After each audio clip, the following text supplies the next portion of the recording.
with Sam Cedar. The destiny of America is always safer in the hands of the people than in the conference rooms of any elite. Sam Cedar. They are unanimous in their hate for me, and I welcome their hatred. We must guard against the acquisition of unwarranted influence, whether sought or unsought, by the military-industrial complex. The Majority Report with Sam Cedar. Ever get the feeling you've been cheated?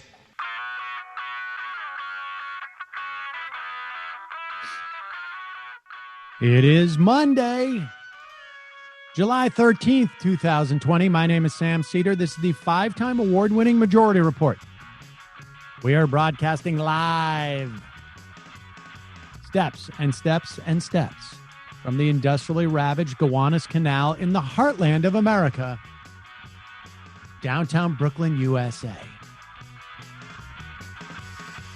On the program today, Florida breaks the daily case record. New York has its first day without a coronavirus death since March. Meanwhile, no one trusts the White House on coronavirus. And the White House now making sure that no one will trust Anthony Fauci on it. The Arctic is melting down, and bankrupt fracking companies are spewing methane so that they can afford executive bonuses. 32% of U.S. households missed their July housing payment. With a looming eviction crisis, which could leave 28 million people homeless. And as Trump's recovery sputters, a new wave of layoffs as the loan forgiveness and unemployment benefits expire. Trump's Supreme Court loss still doesn't mean we'll see his taxes before Election Day.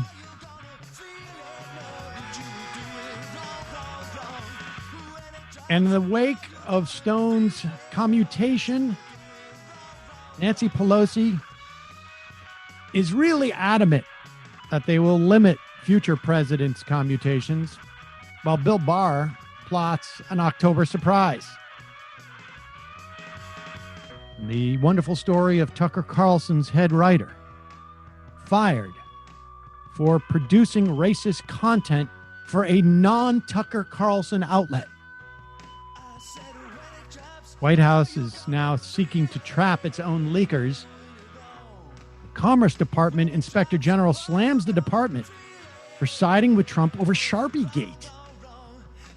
Lastly, the Washington, D.C. football team drops its name.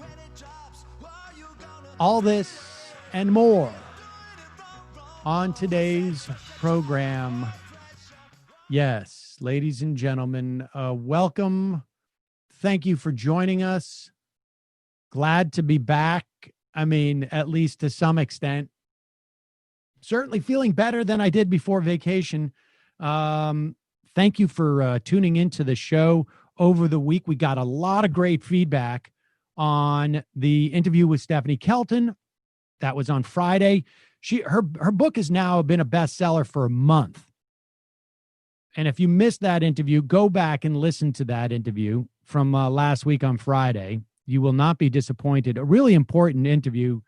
This is one that you send around to your reluctant uncles and aunts and mothers and fathers, the ones who are still espousing the stuff from the 90s about fiscal responsibility, et cetera, et cetera. Check it out. She's been on the program for, and I had looked it up. It hadn't occurred to me, for about 8 years. I think it was the first interview that we've had. And it's interesting to listen how the ideas have developed a little bit. But, 8 years ago, it was a project that she wanted to get the word out about MMT. And it certainly seems to be influencing the thinking of our policymakers in this country and in some instances abroad. We also had a great interview on trade wars being class wars by, was it Mike Tillis, I think is his name? Michael Tillis? Pettis. And that theory is in some way founded on some principles from MMT. Check that one out. And I also have to say, I mean, I liked all the interviews, but the interview with Greg Mitchell, did you hear that one, Matt? Did you listen to that one?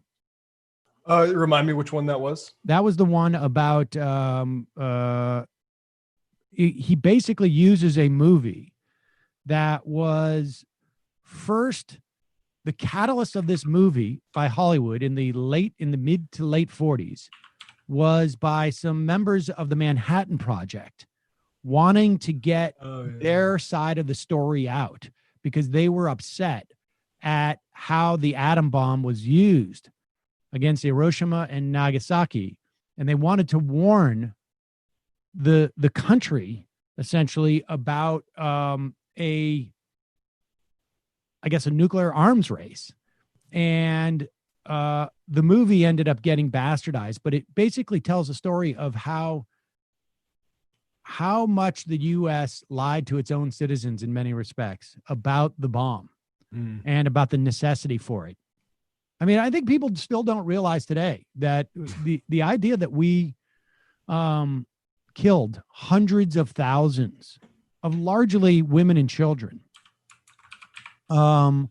was the need of which was highly questionable, particularly with the second bomb, but also with the first.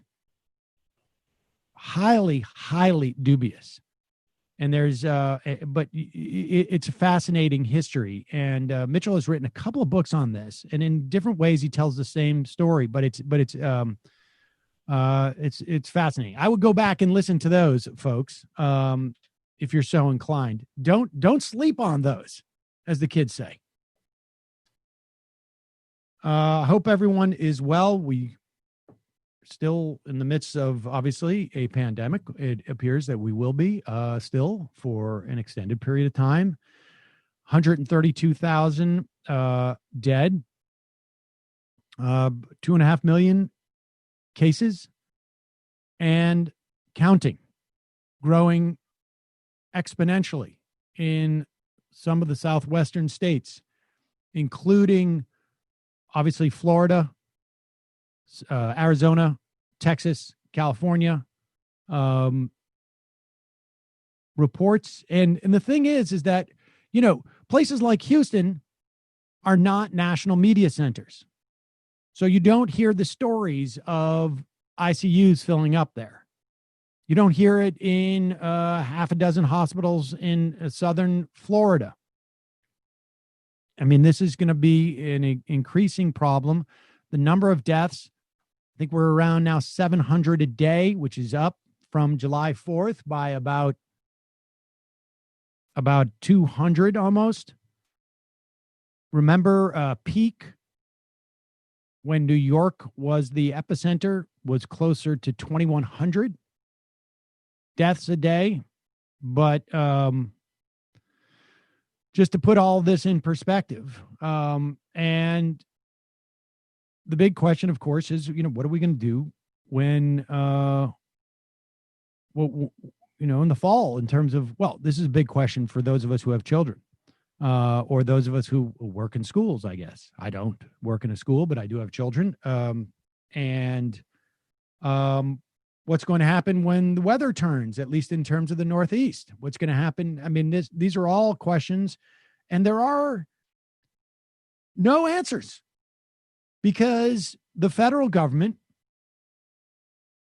run by Donald Trump, has made a concerted effort to put out confusing information, misinformation, no information. They just think that they can ignore this thing and just blow through it. And so far, that's not working. In Florida, 15,000 new cases a day. There are reports that it's starting to migrate from, and I haven't seen the latest average age, But that average age of case of infection is going up in Florida, which is highly problematic. So what do you do if you're Governor Ron DeSantis and you're convinced? And we should say this, and this is really important. And David Dayen, of course, has written something on this because it's a topic. But the seeds of what we're seeing in Florida, in Texas, in Arizona, to some extent in California, were sown when the CARES Act did not have funding for states and municipalities. And remember, these are states also that don't have income taxes or diminished ones, particularly Florida, Texas. They get most of their money through sales taxes. Well, you're not going to get sales taxes if you're not going to have people going out and buying stuff. And so there was a considerable amount of pressure on them. And these are not strong-willed individuals. These are not statesmen that they're growing down there. Ron DeSantis is not someone who is going to put anything above his own political career. So what do you get in Florida? You get stuff like, and this is going to sound insane to you because it's insane, in the middle of a pandemic, what are we going to do? I'm going to Disney World. Welcome home. Welcome home. Welcome home. Welcome home. Welcome home. Welcome home. Welcome home. Welcome home. Welcome home. Welcome home, everyone. Welcome, citizens. I honestly, I feel like that is, you just took a clip out of a movie, some type of futuristic movie, you know, where, you know, and this is where it pans out to the TV and then some guy, you know, unplugs himself from the wall or something and then goes, you know, it's like Blade Runner or something like that. Well, I mean, honestly, at this point, magic is about as good a cure for COVID in this country as, you know, testing and everything. We're putting about as much faith in that. I mean, the problem, I don't even know if the problem with that, you know, it's been a long time since I've been to Disney World. The problem, it seems to me, is that it's not even necessarily like, you know, people walking around outside at Disney World, they're all wearing masks. And I imagine the implication is like, you can come if you've got a mask. I mean, I think we've seen by the lack of bump in infections from the protests in New York that if you're outside and you're wearing a mask, that it is difficult to contract. The problem is, how are all these people going to get to Disney World? Where are they going to stay? Like all the ancillary things. And I can't remember how many closed spaces you're in at Disney if you're wearing your masks, you know, in like, I don't know, it's a small world. I mean, do you really want to go into a ride saying it's a small world in the middle of a pandemic? I mean, the lines are long enough to begin with. I mean, they might not be long with a whole bunch of people not there for the pandemic, but I can't imagine they're going to get out of hand. I can imagine they're going to get out of hand really fast. I mean, What does it say about America that we need to open up Disney World? I mean, basically because we're embarrassed because China reopened theirs like months ago. And I feel like that's a prestige thing and we're failing. We are failing. Communism is better for Disney than capitalism is. There you go, folks. Sorry. Sorry.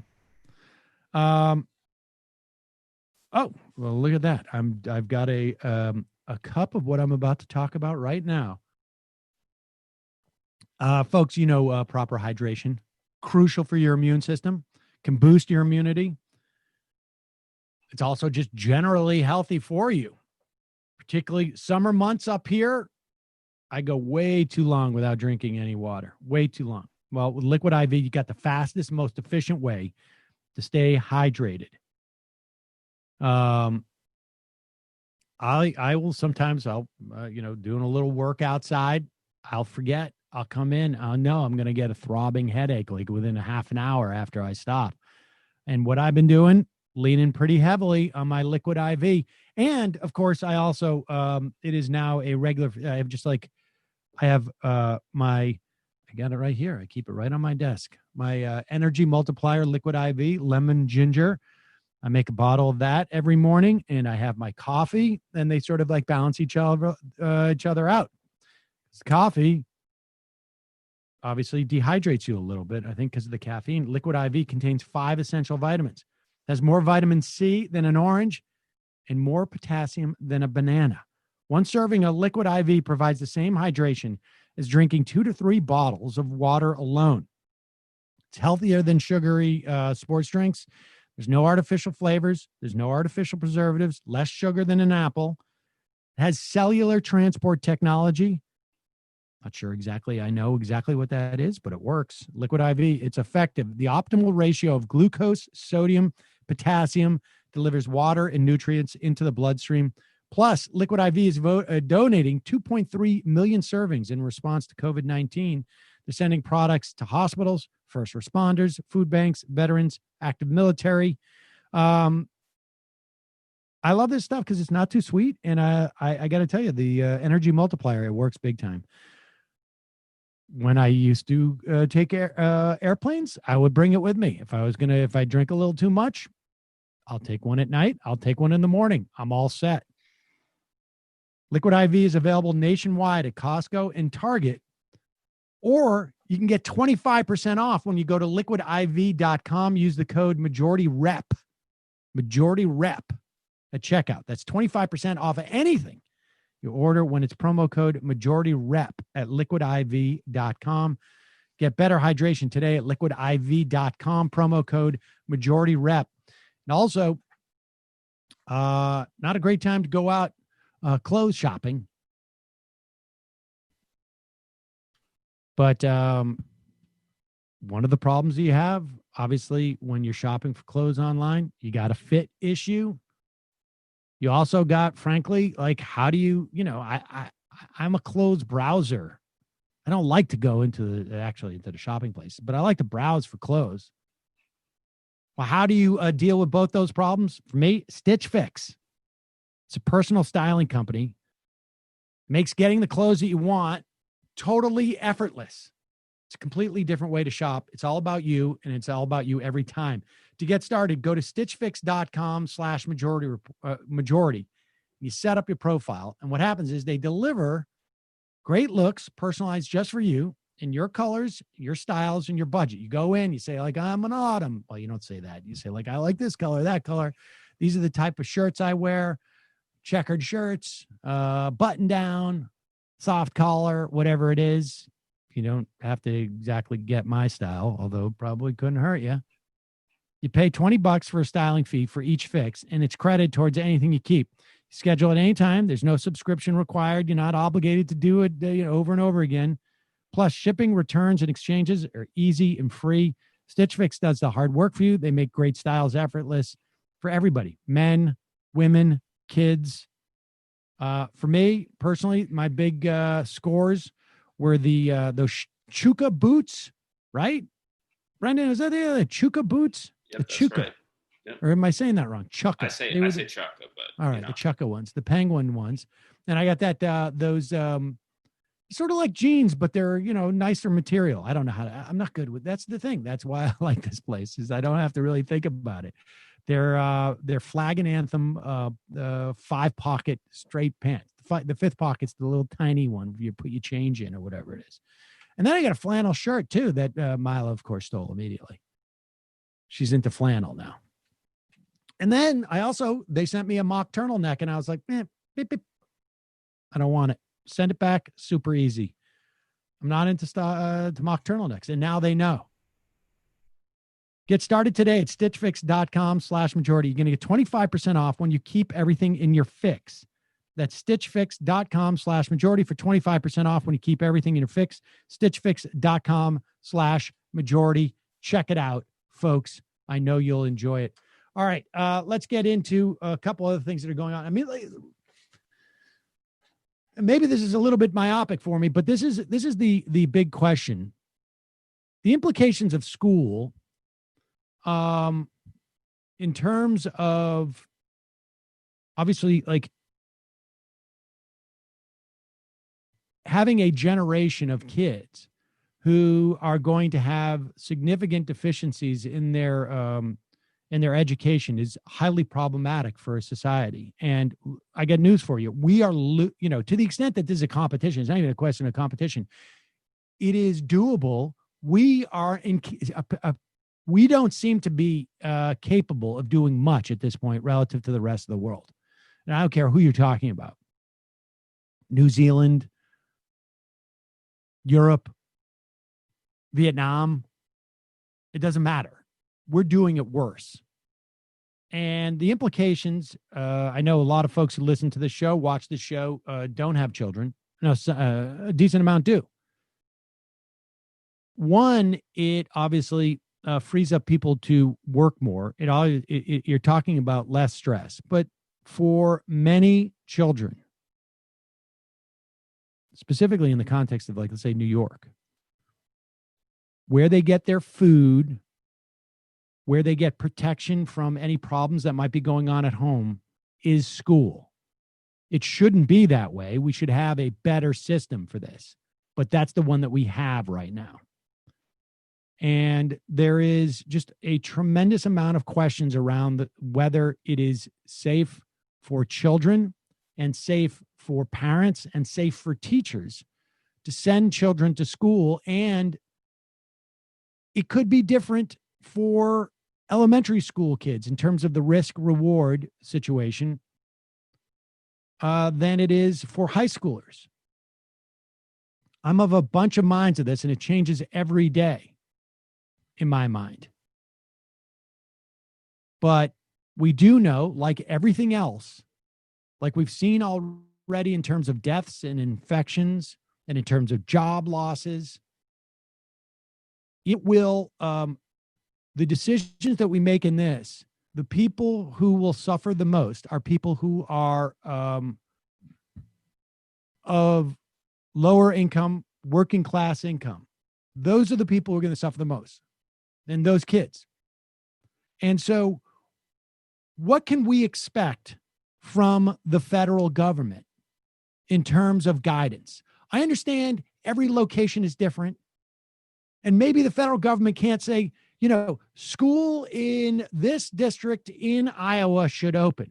But what the federal government could do is develop benchmarks for opening, standards for staying open, criteria for closing back down, funding to make those standards for opening possible. And they are doing, out of those 3 or 4 things, 0 of them. And here to prove that is Betsy DeVos, the Secretary of Education. They send her out with exactly no message on this, but they feel compelled to have someone deliver this no message. Here she is with Dana Bash. And Dana Bash, you can see, is just sort of like, it's frustrating because she's like, I don't understand, what are we supposed to be doing here? To what happens if there's an outbreak? What are experts telling you about the appropriate level of transmission for a school before it has to shut down? Well, I know that that's an area that the CDC is helping to provide further insight into. I can't, as a non-physician or a non-medical expert, tell you precisely what to do in the case of one child in a classroom or 5 children in a classroom. But the key is every school should have plans for that situation to be able to pivot and ensure that kids can continue learning at a distance if they have to for a short period of time. You're the Secretary of Education. You're asking students to go back. So why do you not have guidance? Here, this is what she's just said. Okay. Now, she is a member of the cabinet. What do you do? What are the criteria to shut down a school? If everybody comes back, like you're saying it's safe to go in. So what defines not safe if things happen? I don't know, but I do know this. The school is going to have to figure it out. That's what we get from the Secretary of Education. The only thing that she said there that was even remotely related to education was that she said the word school. I like when they use those marketing buzzwords like pivot. Well, pivot in that case. Like, okay. All you got to do is pivot. Pivot. All right, let's pivot back to the video. Why do you not have guidance on what a school should do just weeks before you want those schools to reopen on what happens if it faces an outbreak? You know, there's really good examples that have been utilized in the private sector and elsewhere, also with frontline workers and hospitals. And all of that data and all of that information and all of those examples can be referenced by school leaders. But I'm not hearing a plan from the Department of Education. Pause do it you for have 1 a second. plan? Pause it 1 second. I want you to go back. But do you realize what she just said? What do schools do in that situation? And she basically said they should Google it. They should Google it. There's examples out there of people who have been successful. And I may or may not know of those. What are the private sector examples she's talking about where schools had to respond to people being infected with coronavirus? I have no idea, but I mean, I'm trying to give her the benefit of the doubt that these actually exist. And she's basically saying, now, we don't have a collection of these examples. I'm saying, Google it. That have been utilized in the private sector and elsewhere, also with frontline workers and hospitals. And all of that data and all of that information and all of those examples can be referenced by school leaders. But I'm not hearing a plan from the Department of Education. Do you have a plan? But for what students and what schools should do. So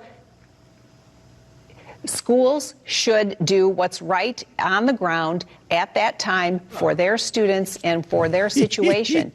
There is no one uniform approach that we can take or should take nationwide. But can I just ask you, because the needs of a school in the city of Detroit are very, in my home state, in the city of Detroit, would be very different than that of a school in the Upper Peninsula of Michigan. And that's the point. That's completely understandable. But you are arguing over and over that they should handle this on a local level. But at the same time, as the Secretary of Education, you are trying to push them to do a one-size-fits-all approach, which is go back and reopen schools.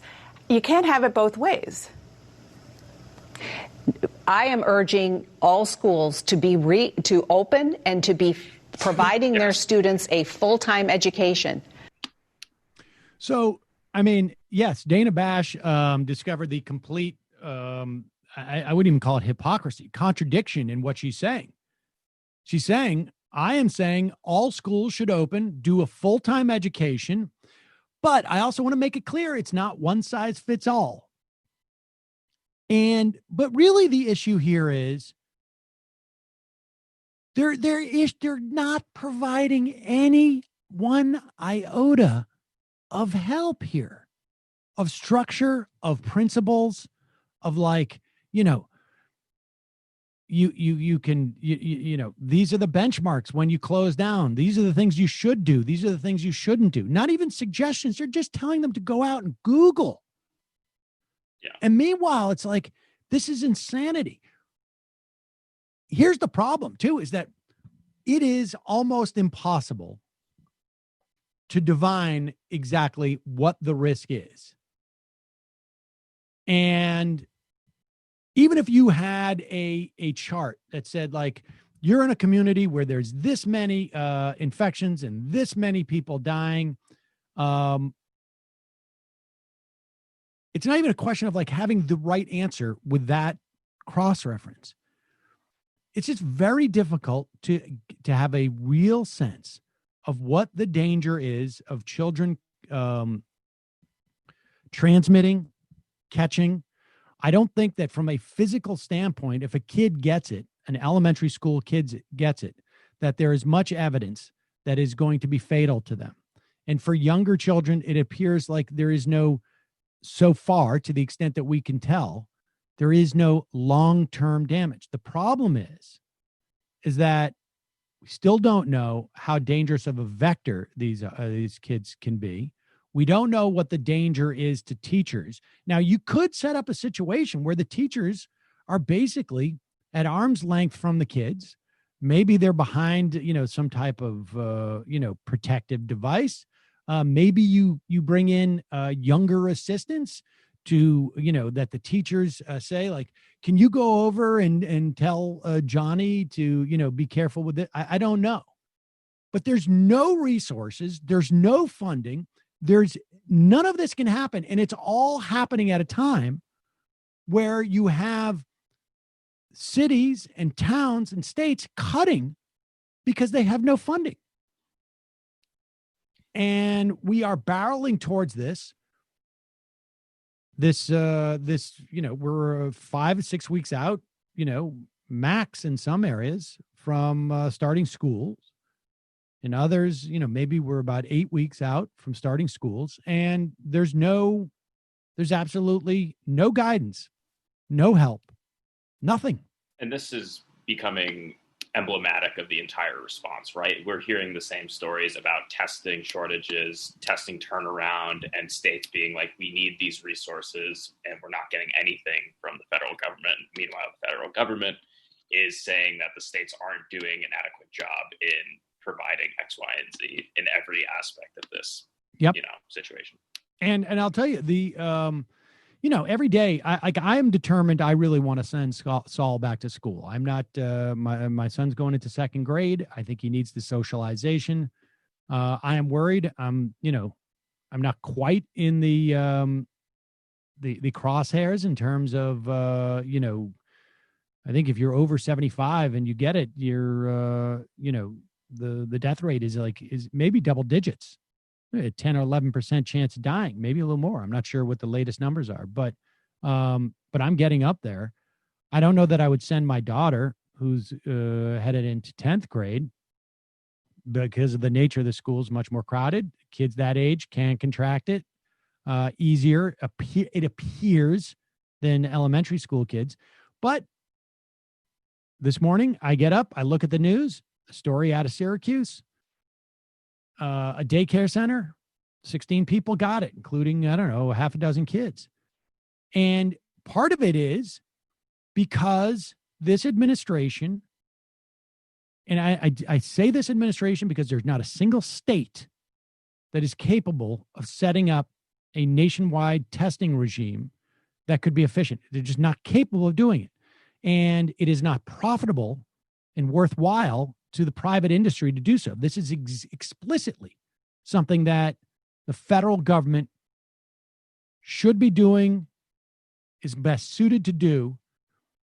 And now, like you say, we have this lag time with testing. And in fact, in this story, I think it was out of Syracuse, mother trying to get back to work, bringing her kid to daycare, got a test on a Monday, brought her kid in Monday, Tuesday, Wednesday, because the test wasn't coming back for a week, and she thought she had allergies. Now, you think you have allergies and the test is coming back in 6 hours, you stay home.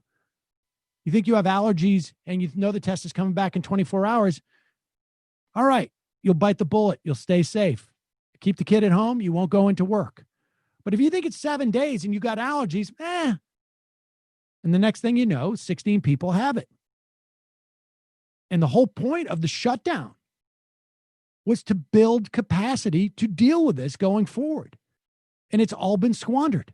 Every single bit of it has been completely squandered. And all the fever dreams of, we're going to have a vaccination by, August, we'll be fine.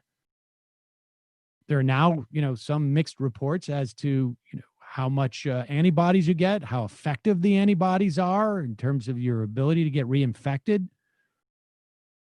We don't know. The only thing that we could do to address this is use the time to prepare ourselves. And we did not do that. And by we, I mean the federal government, our tax dollars, did not do that. because we have a lunatic who is the president of the United States. And we have a significant portion of the country who are also lunatics. Now, fortunately, Donald Trump wore a mask the other day, and apparently that's all it takes for millions of people to go like, oh, actually, maybe masks are a good idea. But that's where we're at. It's a fast-paced version of the climate change game, denial. We just see the effects of it immediately. And they're used to denying this stuff and acting like it's never going to hit the fan. Exactly. And here's a clip. Here's a clip of this is Wisconsin Representative Glenn Grotham. He is, I think he may even be the, is he a leading figure in the Republican Party in Wisconsin? I think he's like, I don't know if he's a chair or something, but here he is addressing the Republican. I have a buddy from Wisconsin. He was driving up in northern Wisconsin. I think he was up there visiting relatives. Stops at a gas station wearing a mask. Only one apparently wearing a mask there. Pickup truck drives by, slows down, rolls down the window, yells Trump 2020, drives off. I mean, we have a broken country. Here is that Wisconsin Representative Glenn Grothman. It's time to talk about Donald John Trump. Okay. Oh, God. Yep. Okay. Never going to wear a mask. Never going to wear a mask. Do we have the Vic Berger version of that? Yeah. So that we can just mix in a little bit of laughter with our crying? Here we go. I mean, nobody works harder. So please, round of applause for Congressman Glenn Grothman.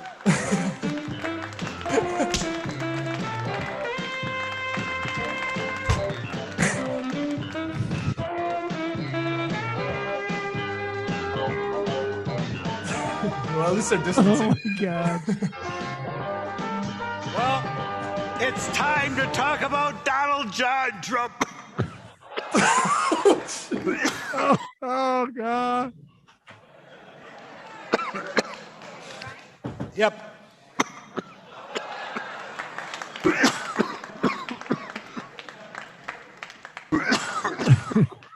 Okay. We all know that in the next 4 months, we have friends, we have children, we have grandchildren, we have spouses who are going to have to get to vote for Donald John Trump. Oh, God. All right. People go check out Vic Berger's. Oh, my gosh. One president who stood up and said, all right. Wow. There it is. I mean, this is, I don't know, it's sheer insanity. It's crazy. Yeah. Let's play this clip just to remind people of just like, you know, what we're seeing here. You know, Donald Trump wears the mask, but the damage is done. I mean, let's be honest. You're going to have multiple states in the country that are going to have to go through a horrific event until they adopt mask wearing. And at least in the Southwest, you have a situation where maybe they will start wearing masks. Maybe people will start to social distance more. And then we'll get into the fall. Things will cool off in terms of temperatures. They won't be inside as much. They will stay outside through much of the winter, and they can in these areas. And we're going to probably suffer the opposite, I would imagine, in the Northeast to some extent. People are going to start getting cocky. They're going to be used to going out and socializing, even though it's going to be outside. And then we're going to get into the fall and the winter months. Maybe school adds part of this problem, and then we're going to be in a problematic situation again. All of this is to say that what we need is a government response, a federal government response, because concurrent with all these things happening in the fall, we will also be in the midst of a massive economic recession or depression. There's a certain inevitability right now. And it just, again, we're still, I feel like we're still in some type of like state of shock where everybody's just assuming it's not going to be a problem. But remember, evictions start shortly. Moratoriums start running out. The Paycheck Protection Program, all of that funding basically ends within a couple of weeks. And we're going to have, this is the other thing that is not being reported very much. You can find it. The CLOs. You remember CDOs, right? That was collateral. What do the CDOs stand for? The derivatives, but the CLOs are basically the same thing, but they're commercial loans. And these commercial loans, many of them were already scheduled to reset late 2020 and early 2021. And they're going to reset at higher interest rates. And there's going to be less cash to pay them off. We're going to have some real problems, folks. Meanwhile, let's just look back for a moment. It being now mid-July, which I believe is like, when is Memorial Day? That's late May, correct? Yes. It was a while ago. So that was like almost 6 weeks ago. Let's tune in with the godly Mike Pence as to his divine sense of where things were going. This is back in April. Vice President Pence is telling Geraldo Rivero his sense of where we're headed in terms of the coronavirus. This was the CNN K file found this. Do you think I'll be on my boat and fishing in early June, Mr. Vice President? I think, honestly, if you look at the trends today, that I think by Memorial Day weekend, we will largely have this coronavirus epidemic behind us. From your lips to God's ears, Mr. State and local officials will begin to reopen activities. You're going to see states in the days ahead here begin to do that. But the key for President Trump, for all of us, is we want to do it in a safe and responsible way. We don't want a resurgence, and we think that the key to that is the phased approach the president outlined to the nation and to the governors last week. Yeah, it didn't work out so well. In fact, let's listen to Brett Giroir. He is the COVID task force test czar. Is he? I think he was the former test czar, because I don't think he's no longer has that position. I think he's just now Secretary of Health and Human Services, I believe, because they basically decided we don't need a testing czar because we're not going to help with the testing anyways. And so here he is on ABC this week. This is 6 weeks after Vice President Pence said, we're basically going to roll this thing up. 6 weeks after the time that Vice President Pence said it would be rolled up. Say those positivity levels in the hot states are leveling off at a very high level, a significantly high level. That means we're likely to see the death rate increase even more over the next few weeks, doesn't it? So look, that's a leading indicator. We expect hospitalizations to continue to go up. What I mean a leading indicator, that's the first thing you see. And when it levels off, it's got to level off before it goes down. We do expect and are planning for and are surging people and everything else, but we do expect hospitalizations to go up. At the peak in April, we were at about 85,000. Right now, we're at 63,000, but we do expect those to go up. And unfortunately, even though the mortality rate, your chances of dying if you get COVID, are way reduced than they were before because we know how to care for you better. We have remdesivir, we have steroids. Even though the death rate, if you get it, is going down, your chances of surviving are much better. We do expect deaths to go up. If you have more cases, more hospitalizations, we do expect to see that over the next 2 or 3 weeks before this turns around. It's starting to turn now, but we won't reap the benefits of that for a few weeks. Mm-hmm. Someone tell the vice president. This is going to go down in history as the as one of the sort of greatest self-owns. I don't know how else to articulate this. Well, I often think of it how I remember learning about the Dust Bowl and stuff like that, and basically just complete government failure until we just had to figure out how to irrigate land better. And this just feels like something, it would be, probably wiped out of the history books after 40 years, but for those first 40 years, it's going to be a very good lesson for kids. That's right. And then we'll forget it all over again. Yep. All right, folks, going to take a quick break, head into the fun half of the program. Hey, just an update. We're sending, I think, close to, at this point, $2,000. Pretty close, right? Maybe not total, somewhere between $1,500 and $2,000 for the limited edition. I'm losing it, bro. T-shirts.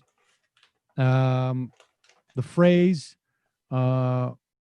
coined by John Benjamin. I'm losing it, bro. He spent a long time trying to come up with that. And to honor his work in coming up with that quote, we put it on a T-shirt, a Majority Report T-shirt, and all the proceeds, 100% of the proceeds above cost. Of course, it's a union shop, and it's American made clothing, but everything above cost goes to skidrow.org, the Skid Row Trust in LA that helps literally thousands of unhoused folks, both in terms of housing and in terms of just dealing with stuff.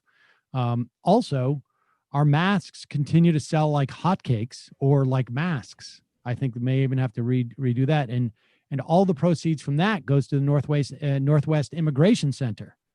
And we're sending them a huge chunk of change. I'm super psyched about that. And then, of course, you can get hats, and you get mugs, and you get other shirts at shop.majorityreportradio.com. Also, pick up the Majority Report app. When you have the Majority Report app, you can listen to the AM Quickie. You can listen to the show. If you're a member, you can sign in, and you can get you can search the archives super easy. And we send out a notification on what's going to be on today's show. So check that out at majorityapp.com. And as always, it's our members that make this show possible. You can become a member at jointhemajorityreport.com. So check that out. And I just got some mock-ups for new merch, actually. This really? Morning, hot off the press. Also pencils? Pencils? I'm getting a lot of grief about Carpenter's pencils. That you shall get no more grief, I believe. I love it. I'm psyched. I'm psyched for that. I'm going to start that's how I'm regularly going to write with a Carpenter pencil. Folks, also check out TMBS. What, Matt, do you have any idea what's on TMBS this week? Yes, I do. Just give me 1 second here. I have it right here. It's not. We have Robert Mackenzie on corporate monopolies and media, the present and history. So should be interesting. Yes, I've interviewed McChesney many, many times. He's out of Wisconsin, I believe, and maybe University of Madison. Yes, he's written a lot about that over the years. So check that out. That should be a lot of fun. You can find that at patreon.com/TMBS or on YouTube, youtube.com/The Michael Brooks Show. Also, don't forget to check out Nomi Key's show. She's doing interviews with a lot of people about, we're getting close to election time, folks. I think we're something like 50 days off before absentee ballots for the general election. 4 months off until everybody votes, and then probably 8 months until President Trump concedes defeat if he loses. Maybe. We'll see. But check out the Nomiki Show. You can find that at patreon.com/The Nomiki Show or youtube.com, The Nomiki Show. And Jamie, what's happening on the Intifada? How was your vacation, Jamie? Oh, it was so chill. Can you hear me? Yeah. All right. I did a night in a tiny house. Turns out that I'm really good at glamping. I always thought I would be. Wait, if you're in a tiny house, is that really glamping? Well, like the bathroom and the shower are outside. Okay. It counts. Yep. It what kind turns of out bathroom? Oh, I don't want to get too explicit, but I'm curious. It's like a sawdust toilet. Okay. One of those outhouses. I don't know. It was lovely. It was delightful. Living the millennial dream in a tiny house. I went to the beach a few times. That was delightful. Went swimming in the rain. It was really nice. Hung out with some friends. Read. I logged off for like a day and a half. That's got a good chunk of reading done. Feel like I could do more. I could do more relaxing though. You know what occurred to me, like on Friday of last week, is that I would like a 2-week vacation. Right? Yeah. Because it almost takes a whole week just to get in the vacation mindset. It totally does. Honestly, it takes me like a Wednesday or Thursday. I'm like, oh my God, I don't feel like my whole body's clenched up. And then I had one more day. And but yes, all right. That's what are you gonna do? Maybe Joe Biden will turn us into France, and we'll get 6 weeks off in August. That'd be pretty cool, huh? That would not be bad. In the meantime, Jamie, what's happening with the Antifada?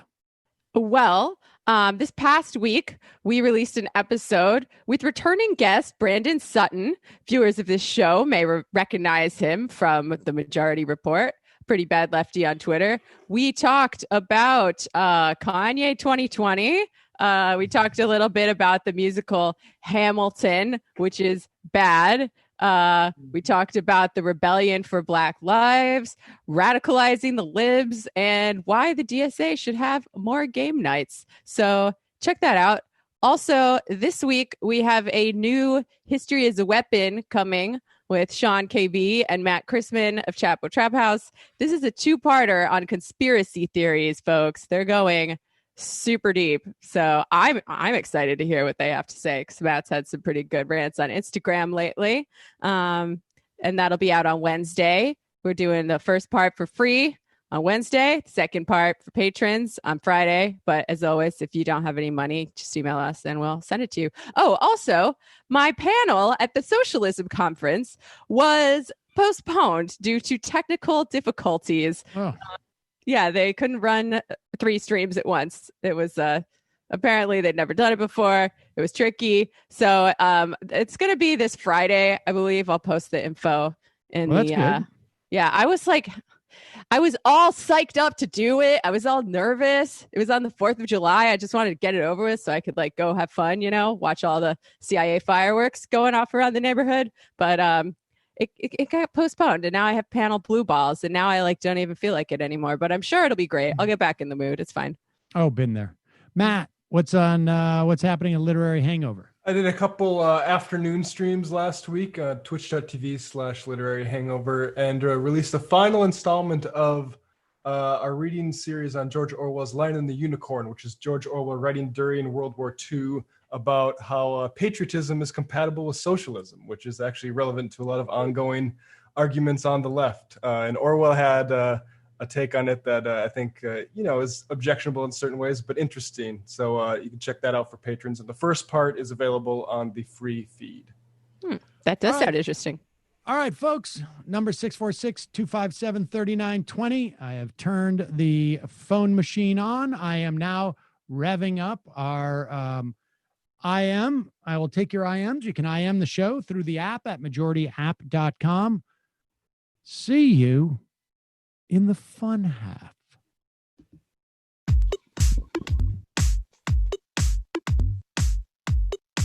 Left is best. Jamie and I may have a disagreement. Yeah, you can't just say whatever you want about people just because you're rich. I have an absolute right to mock them on YouTube. He's up there buggy whipping like he's the boss. I am not your employer. I'm tired of the negativity. I'm sorry. I didn't mean to upset you. You're nervous. You're a little bit upset. You're riled up. Yeah, maybe you should rethink your defense of that, you fucking idiots. We're just going to get rid of you. All right. But dude. You want to smoke this joint? Yes. Do you feel like you are a dinosaur? Some good shit. Exactly. I'm happy now. It's a win-win. It's a win-win-win. Oh, hell yeah. Now listen to me. 2, 3, 4, 5 times. 847-906-501-457. 2, 38, 56, 27. 1/2. 5 8s. 3.9 billion. Wow. He's the ultimate math nerd. Don't you see? Why don't you get a real job instead of spewing vitriol and hatred, you left-wing Limbaugh? Everybody's taking their dumb juice today. Come on, Sammy. Dance, dance, dance.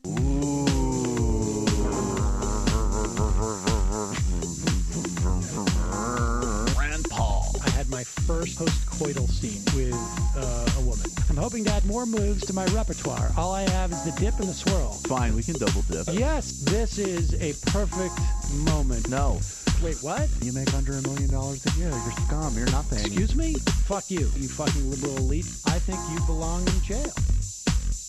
Thank you for saying that, Sam. You're a horrible, despicable person. All right, gonna take a quick break. I want to take a moment to talk to some of the libertarians out there. Take whatever vehicle you want to drive to the library. What you're talking about is jibber jabber. Classic. I'm feeling more chill already. Good. Donald Trump can kiss all of our asses.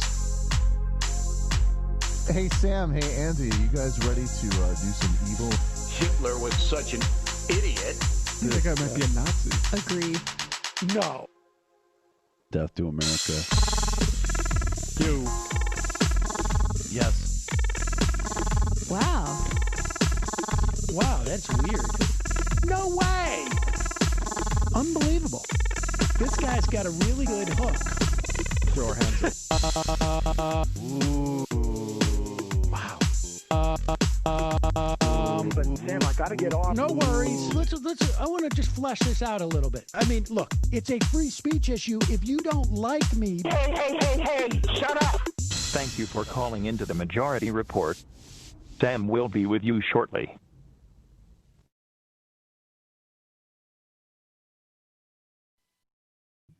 Just unmuted you. Sorry, Sam. yeah. Oh wow, I'm just looking at some of the mock-ups from those pencils. Pretty cool. Yeah. Yeah, and the posit mugs. Whoa. Only members get to hear about this stuff in advance. Let's go right to the phones. Calling from a 509 area code. I have an idea who this might be. I've been getting crap posted, as it were, over the course of on Twitter for like a week. And most of it's from, I think, calling from a 509 area code. Who's this? Hey, Sam, it's from Riga. Yeah. I thought it might be you. What's going on? There's a lot of crap posting going on from your Twitter feed. Did someone take it over or something? What's going on? Crop posting? Crap. It's shit posting. I want to say shit posting. I didn't want to swear. Oh, yeah. Well, I had kind of a serious call in mind, but I'm happy to talk about Uline Gate. All right. Let's do the serious call. So, first. I mean, I order a Majority Report hoodie. Uh-huh. First of all, it's way too big, so I got to return it. And what size did you order? Shipping. What size did you order? Well, I ordered an XL. I'm a big guy. So, the idea that you would wear an big, XL is absurd. There's no way, and there's no universe you would ever wear an XL. But go ahead. Well, we'll see. When this pandemic goes away, we'll meet in person, and you can size me up. But All anyhow, right, don't threaten. Go ahead. So I got to mail it back. It's no big deal. I get it back, the large this time. It's a great product, but I noticed it's shipped in a Uline bag. And Uline is a big backer of Trump, the Uline guy. Mm-hmm. And, it's just weird because it's mailed priority mail. And I happen to know, as a big fan of the post office, that you can get identical bags from the post office for free. And so I don't know. It feels like you're going a little bit out of your way to stick it to the post office and support Trump. It's sort of a backdoor thing. And I just thought everybody's been talking about it. People deserve to know where their money is going. Right. I will look into that. We do not do the fulfillment of these things, but I'm surprised that someone would spend money when they didn't have to. For the fulfillment, we may be able to save some cash to not buy those bags. But appreciate your pointing that out, Ronald Reagan. That is, I'm glad to know that you're on the case. That's good. Anything else that you have for us? Yeah. Well, I wanted to just say real quick, the pandemic thing is definitely like a function of incompetence of the current administration, but this is also like what the libertarians have been calling and telling you about for years now, that like the closer we can push these decisions down to the local level, the better, the more sort of freedom we will feel in our bodies and in our lives. And that's, exactly what's happened. I called in a couple of weeks ago about trying to get a test, and the governor was saying I could get one, and the president, but the Yakima County Health Administration was saying I couldn't because they're apparently the ones ultimately vested with this power.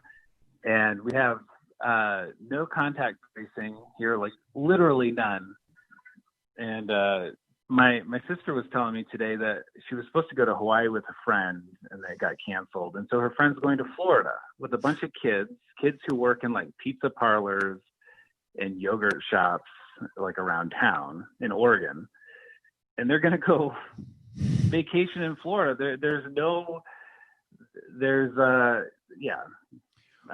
It's just insane that you wouldn't have a nationalized response. So let me also, while you raise the point, look, we know that the libertarian mantra that the right has largely felt that an individual in pursuit of their own best interests will provide the best societal outcomes. Now, we all know that unless you're wearing an N95 mask and it's well-fitting, and you get a new one, or you figure out a way of cleaning it on a regular basis, that mask wearing is not necessarily for your benefit. It's for others' benefit. And so if we were to follow the prescription of the libertarian right, we would not wear masks because it is not helpful to me as an individual, because it chafes me in some way and it inhibits my freedom. And we know that also is has been contributing to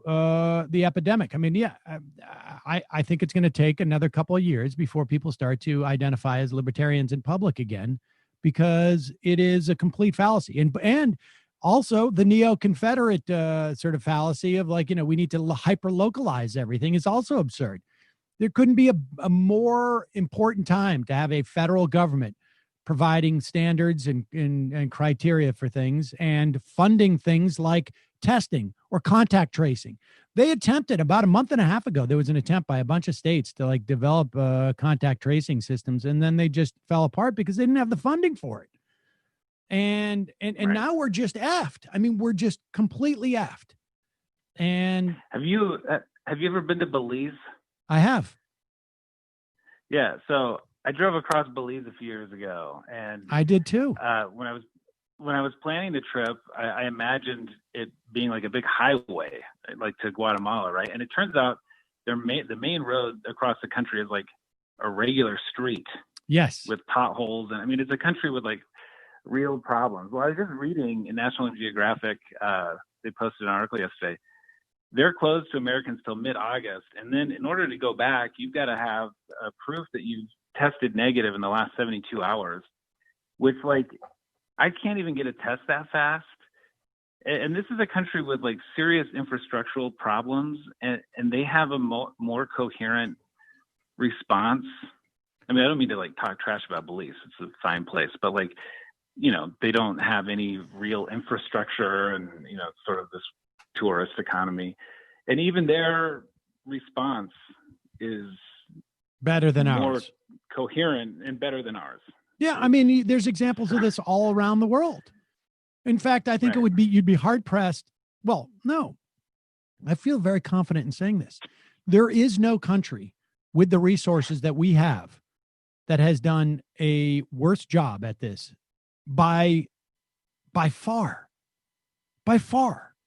We are number one in the rankings of countries that have handled this poorly. And it gets even worse if you consider our resources that we have to have responded to this. It's shocking. And I think it's indicative of like this country, this country's got real problems. I mean, and I don't mean like the physical country. I mean like the people. It's how we our country people are messed up. Yeah, and it's how we determine economic priorities in this country. It's insanity. It's insanity. Number one, baby. Well, at least we hit number one. I mean, I guess that's the key, is you always want to be the superlative. American exceptionalism. Exactly. There it is.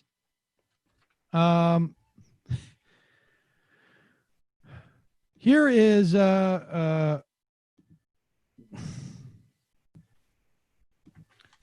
I don't know if I want to hear Betsy DeVos again. I don't know if I can handle it. Do you remember, like, I don't know, I think we played this a couple of weeks ago. Donald Trump was asked, what are you going to do with your second term? But now politicians, they always have a reply as to like what they're going to do. We don't know if they're actually going to do it. But he had nothing. He had no reply. He had no, because you can't say like, my hope is to stay out of jail.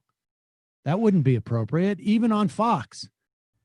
But everybody seemed to notice they didn't have a decent reply. So Sean Hannity, like a good golfing buddy, gave him a mulligan, set up his tee for his next swing, and here it is. I asked you a question in Wisconsin, and you got criticized for the answer. I want to ask you again. You're now asking America in 117 days to give you a second term as president of the United States. What is your second term agenda? Well, first of all, I didn't know I was criticized for that answer because it's a simple question. First of all, we're going to defeat the invisible enemy, and we're well on our way. Oh, yeah. And as again, I told you, the mortality rate is tenfold down. We're going to rebuild the economy. We're going to bring back jobs from all of these foreign lands that have stolen our jobs on horrible trade deals. We're going to continue to make great trade deals. We're going to finish rebuilding our wall. We're going to have that. It's going to be almost complete by the end of this year. Shortly thereafter, it's finished. It's made a tremendous difference. You see, we're doing record numbers on the border. Very few people are able to get through.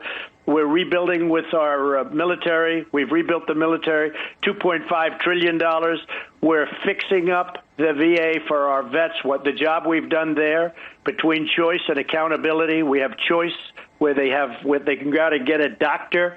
If they're sick, they don't have to wait for 5 weeks, 6 weeks, 2 weeks. So we're doing great with the vets, and the vets are loving Trump.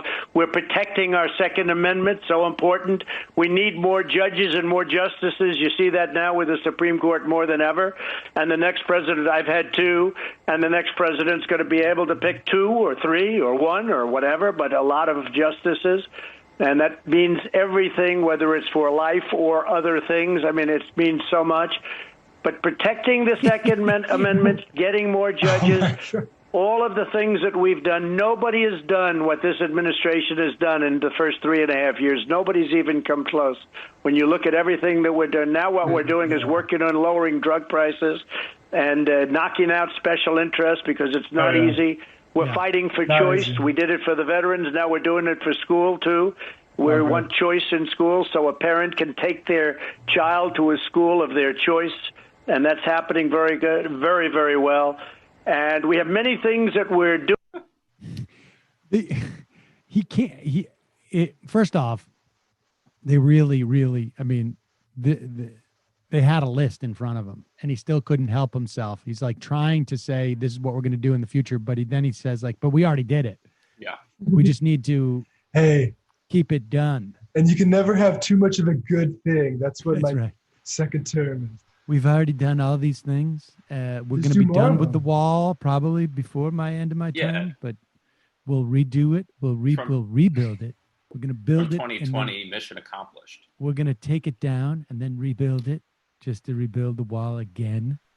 I mean, he's right that very few people are getting through the border, but it's because nobody wants our diseased asses going to their countries. Exactly. Reverse engineering. That's what I call it.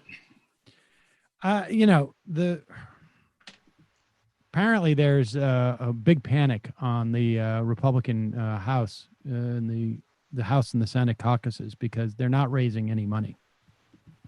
That Democrats are outraising them significantly. They just they're really realizing that they're in the potential for a massive loss is sort of looming. And, everybody is very scared. I am one of those people to make any predictions about what's going to happen in the fall.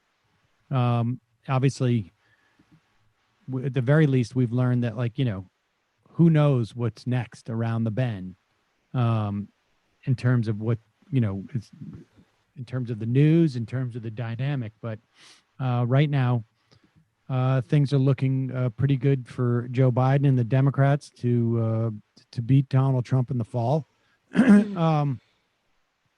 And the problem is that it's hard to see that they have expressed any type of will or secret agenda to step up and do what needs to be done.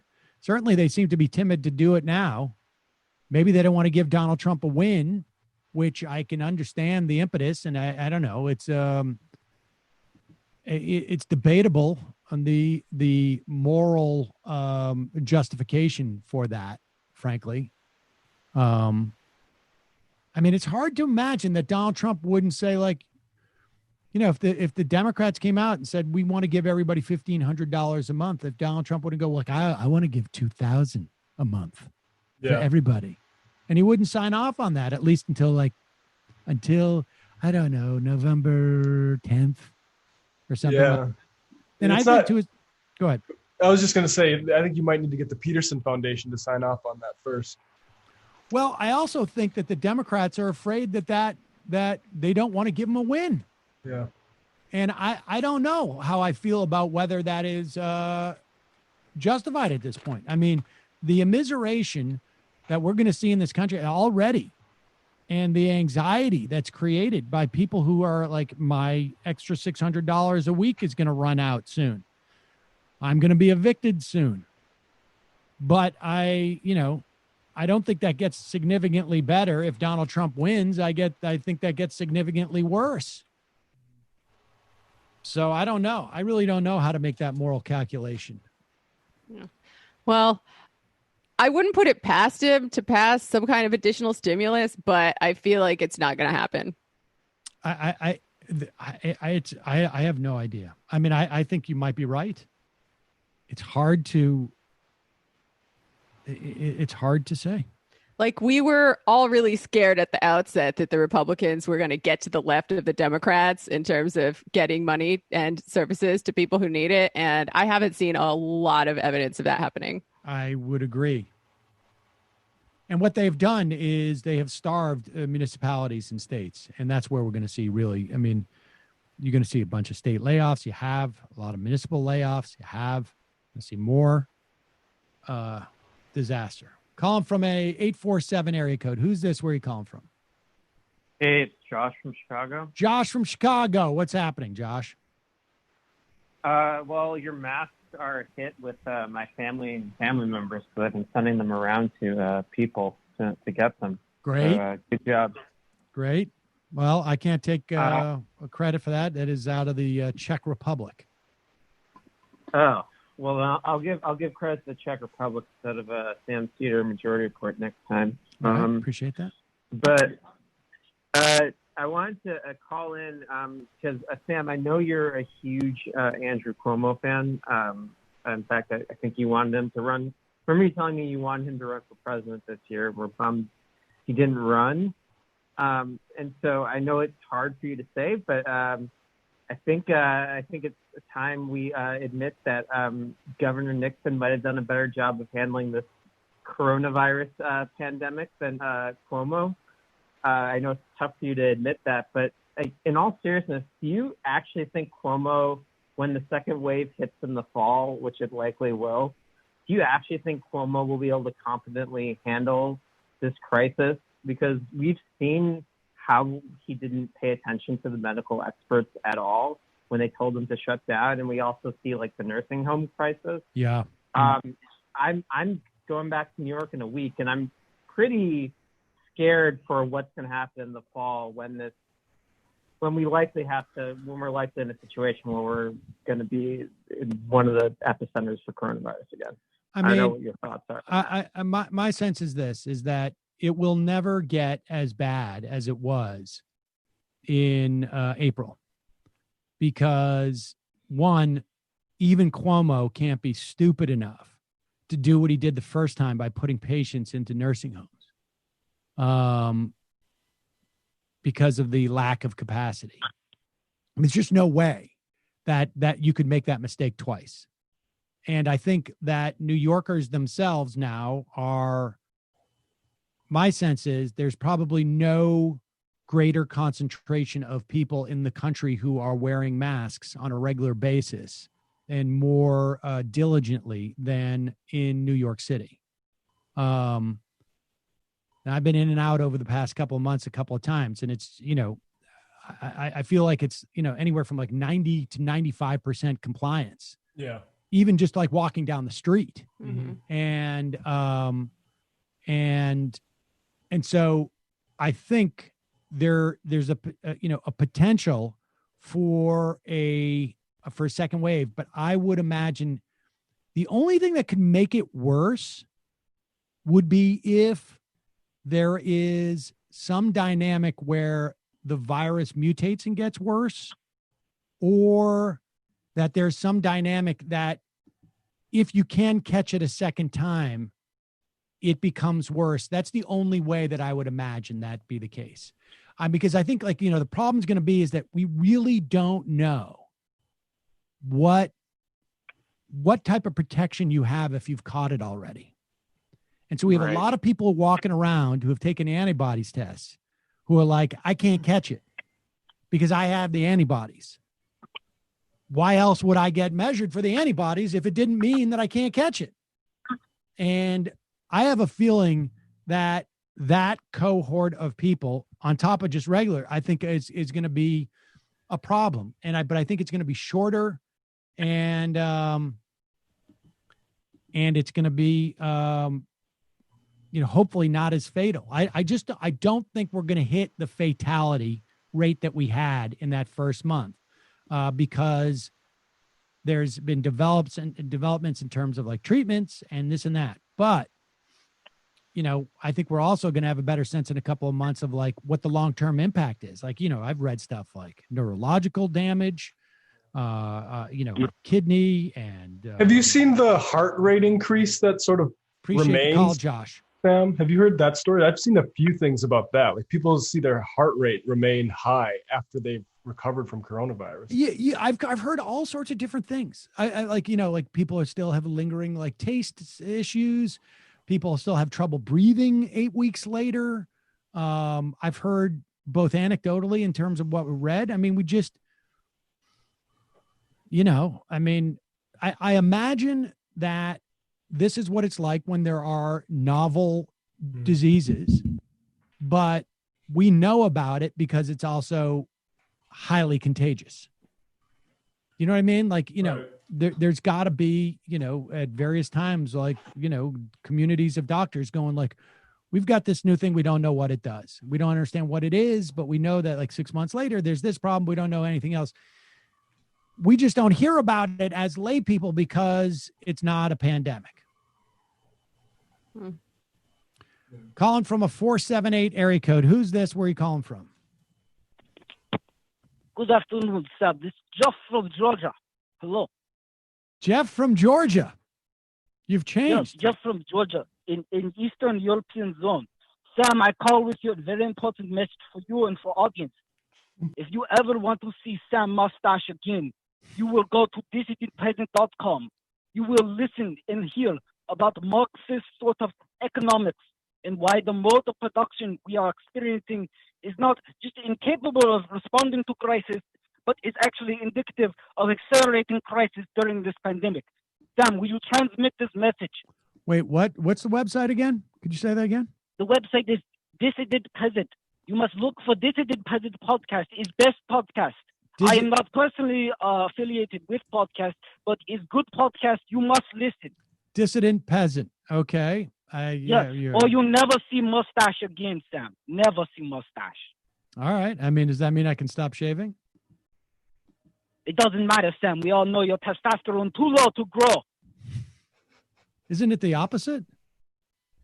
I have no idea, actually. I'm just reading you, Sam. Okay. I actually enjoy show very much. English not very good, but I very much appreciate show from Georgia, from which is in Eastern European zone and not in old Confederacy and South, where I think you have other caller who's quite humorous and wise. Well, Jeff from that other Georgia, appreciate the call, and people will check out Dissident Peasant. There you go. It's good to see you guys back. Welcome back, Majority FM. Thanks, Jeff. You guys have a good one. Stay safe. All right. Vacation and pandemic really starting to play with people a little bit. He really had me going there. It was a pretty good voice. I've never heard him do a voice like that. Andrew from DC finished Deficit Myth, enjoyed it, thought it was replete with spending ideas, but was lacking in taxing ideas. Aside from simply raise them, do you have any thoughts on the best way to tax inflation out of the system? Well, the best way to do it would be to create some type of automatic stabilizers, I guess, where if inflation, one-time legislation, if inflation hits blankety blank, you raise, I'm just saying based upon what the tax structure is now. Capital gains go up by X percentage. Income tax go up by X percentage for, the top 2 or 3 margins. Then I suppose you could also impose some type of federal luxury tax on things. I don't think it really matters is the point. I mean, I think you want them obviously to be as progressive as possible, and you want them to be in my druthers would be confiscatory, getting exceedingly confiscatory on the top end. But, I don't know, theoretically in my scenario, we've already done that. So, but yeah, that's the way you do it, I think. I don't think it's that difficult. There you could do financial transaction taxes. I mean, it depends on what taxes exist at the time. And you just put in an automatic stabilizer. As inflation creeps up to a certain point, these automatically kick in unless Congress steps in. That way you don't have to have a taxation vote every time. That's the way I would do it. I'm going to be honest. I still don't totally understand how the government could print an infinite amount of money without causing massive inflation. But it's not infinite. Well, it's not infinite. It's not infinite. That's the whole point, is that you print as much money as you need to make things. You don't have to print it, frankly.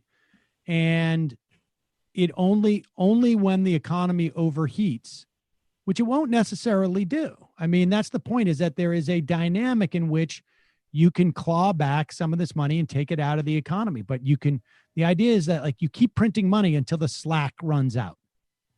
Mm-hmm. And then you just take it off the table by taxation. Mm.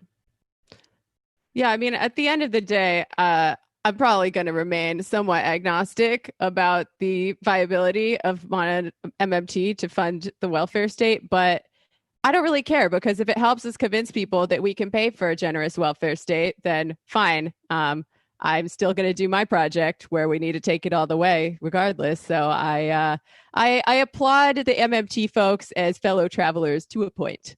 Exactly. Betsy DeVos once argued that there should be guns in schools to protect against bear attacks. I'm quite certain that this virus will kill more school kids this year than bears have in a century. The quickest a vaccine has ever been developed was 4 years, mumps. The fact that people who are sick are already getting reinfected may mean a vaccine is unlikely.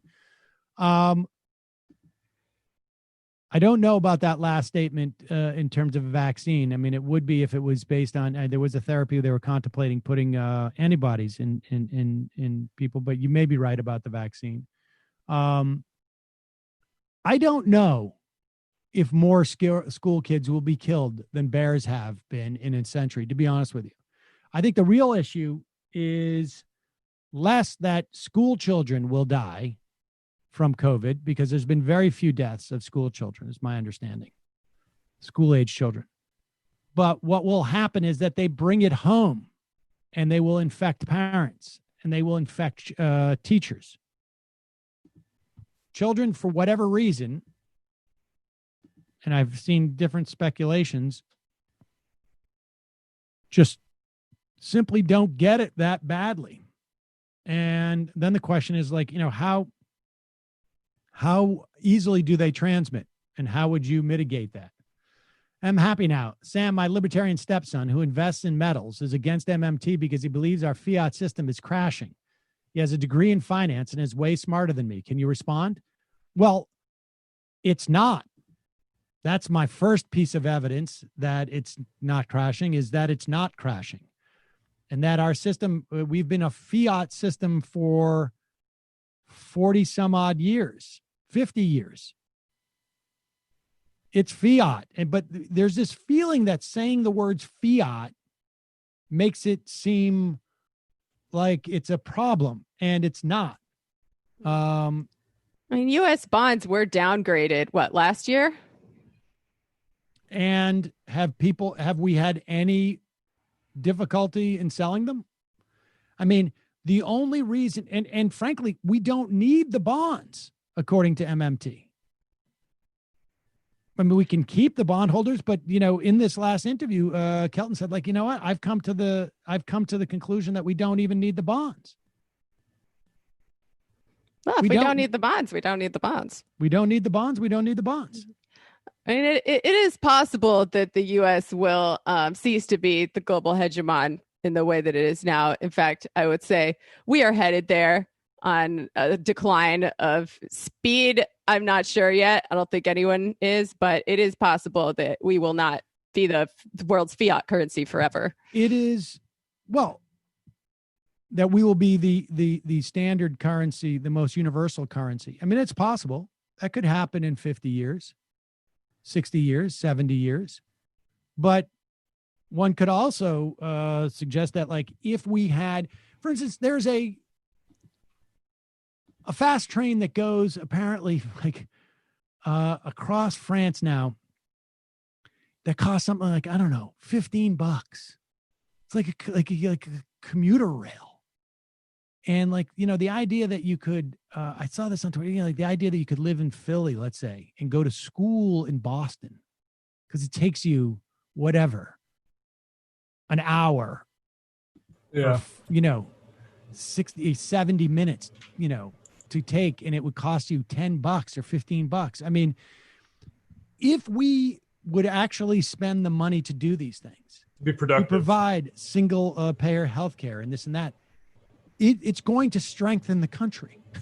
Right? I mean, we did cash for clunkers while China was building like multiple high-speed rails across their entire country. I mean, that was because we need to, like, we have this capitalist system that, I mean, the jobs argument could be plenty made, but we had car companies decide in our response to that, basically. Yeah. I mean, like I've said, I don't really care if it works or not, because either way, I still think we need to take it all away. Best case scenario, we fund all those great things. We fund a great welfare state. Worker power increases when people don't rely on their jobs for healthcare, et cetera, et cetera. We have a better working class base to push forward to socialism. If those things, if they don't work, or they only work for a little while, we have another economic collapse. Guess what? If the world cannot provide a decent life for everyone, if this system cannot provide a decent life for everyone, it's the system that needs to change. So it seems like a win-win to me from a socialist perspective. Calling on a 920 area code. Who's this? Where are you calling from? Sam, this is Patrick from Houston. Patrick from Houston. What's on your mind, Patrick? So I just wanted to go over the white fragility discussion that's really been going on. I'll be honest, I actually didn't read the book yet, but it's really sparked a discussion between how I believe that the book was really left out class in the racial dynamic, and how it didn't really touch enough on that, and how it really just kind of kept things on the surface and really just focused on race as opposed to the class dynamics. So one thing that I just wanted to bring up is how, if, I absolutely believe that, race is a social construct and all of that, but I think that the right could really adopt that position too, couldn't they, in a disingenuous sort of bad faith argument way, and say, well, yeah, race is a social construct, and that's why we shouldn't have things like affirmative action or reparations or anything like that, and use that in just of course that's disingenuous because we've been a racist country since its inception, and well, how does it follow? How does it level the playing? How does it follow that because race is a social construct that we shouldn't have? You can make laws around social action. Constructs. Yeah, I mean, it's a real abstraction. It exists. So whether it's a social construct or not, that it doesn't mean that you can't remedy issues that are real. Right. I think you have to keep emphasizing that it's a political and legal construction more than a biological one. That's the point.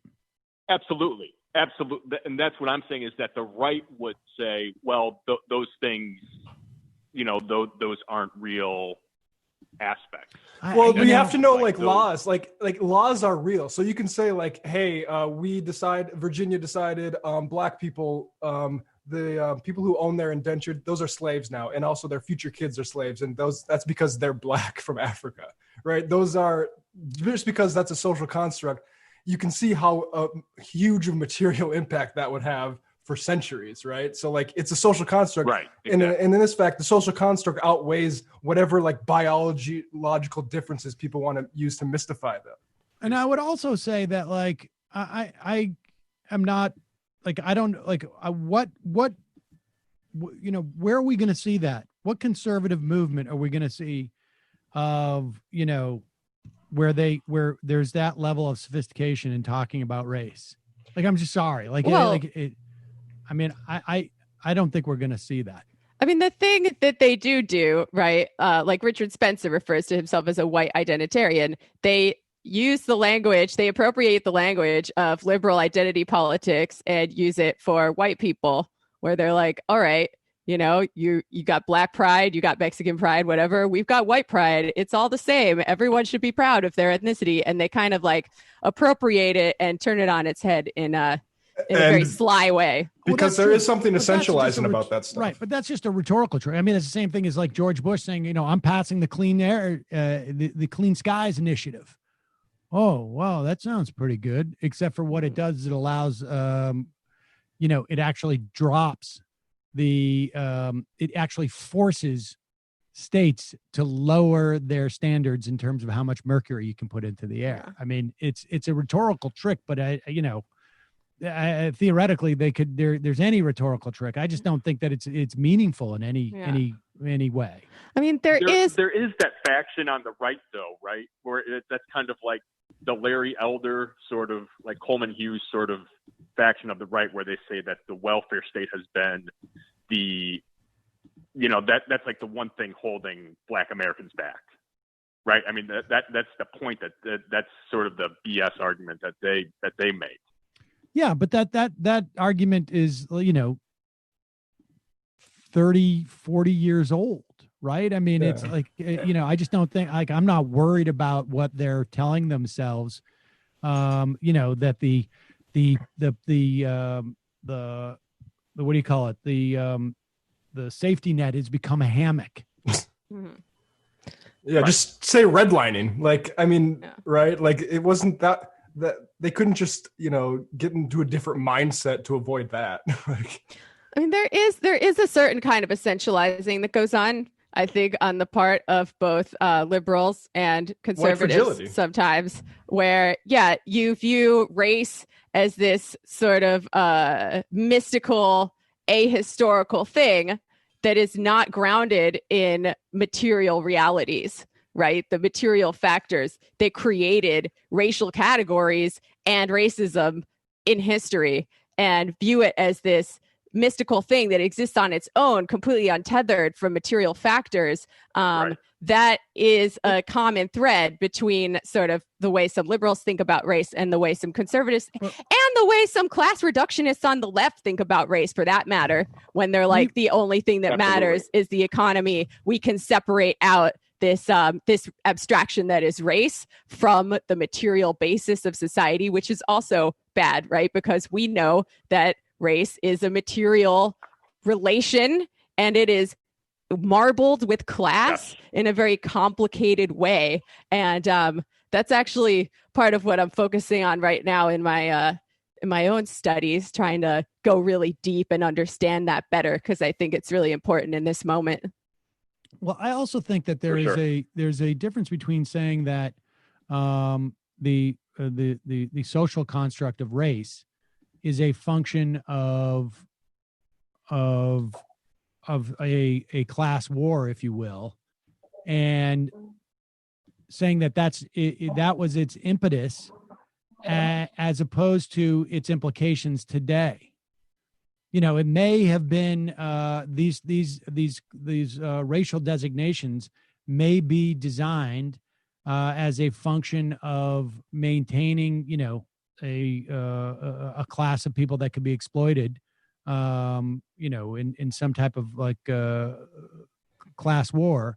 That doesn't necessarily mean in practice today that it can necessarily be unwound simply by a class analysis. I mean, I think that's probably not terribly dissimilar from what you're saying, Jamie, but appreciate the call, Patrick. I will say the White Fragility book certainly has a lot of problems. It's very corporate. It's very HRE. It's very denuded of the material facts and origins of race and racism. But, there is a certain truth that it's getting at, right? Where a lot of white people freak out when you make them talk about racism or white privilege or whatever. I would suggest, if you have like a liberal in your life who wants to learn about race and they're like, oh, I read the White Fragility book, instead of telling them they're an idiot for reading it, like, suggest something better. Like, White Rage is one that I've heard suggested by some of my comrades Carol Anderson, as being better. Yeah. It is. We interviewed her on this program a couple of times, but the first time about White Rage, that book was, to me, that changed my perspective on history on some level, where you just see there's nothing that's coming back. It's just like, this has been the story of this country for a significant period of time. Yeah, and obviously the classics by I'd say Angela Davis, any Black Marxist really will give you a much better grounding in the way that race functions in our society. I would reference this one, which kind of goes into how gender, legalizing gender, once they figured out we can legalize gender, we can all of a sudden legalize race. And that was in basically colonial Virginia. They had to do both of that. And there was an early court case involving where they had to gender somebody who was basically didn't identify as either male or female way back then. So,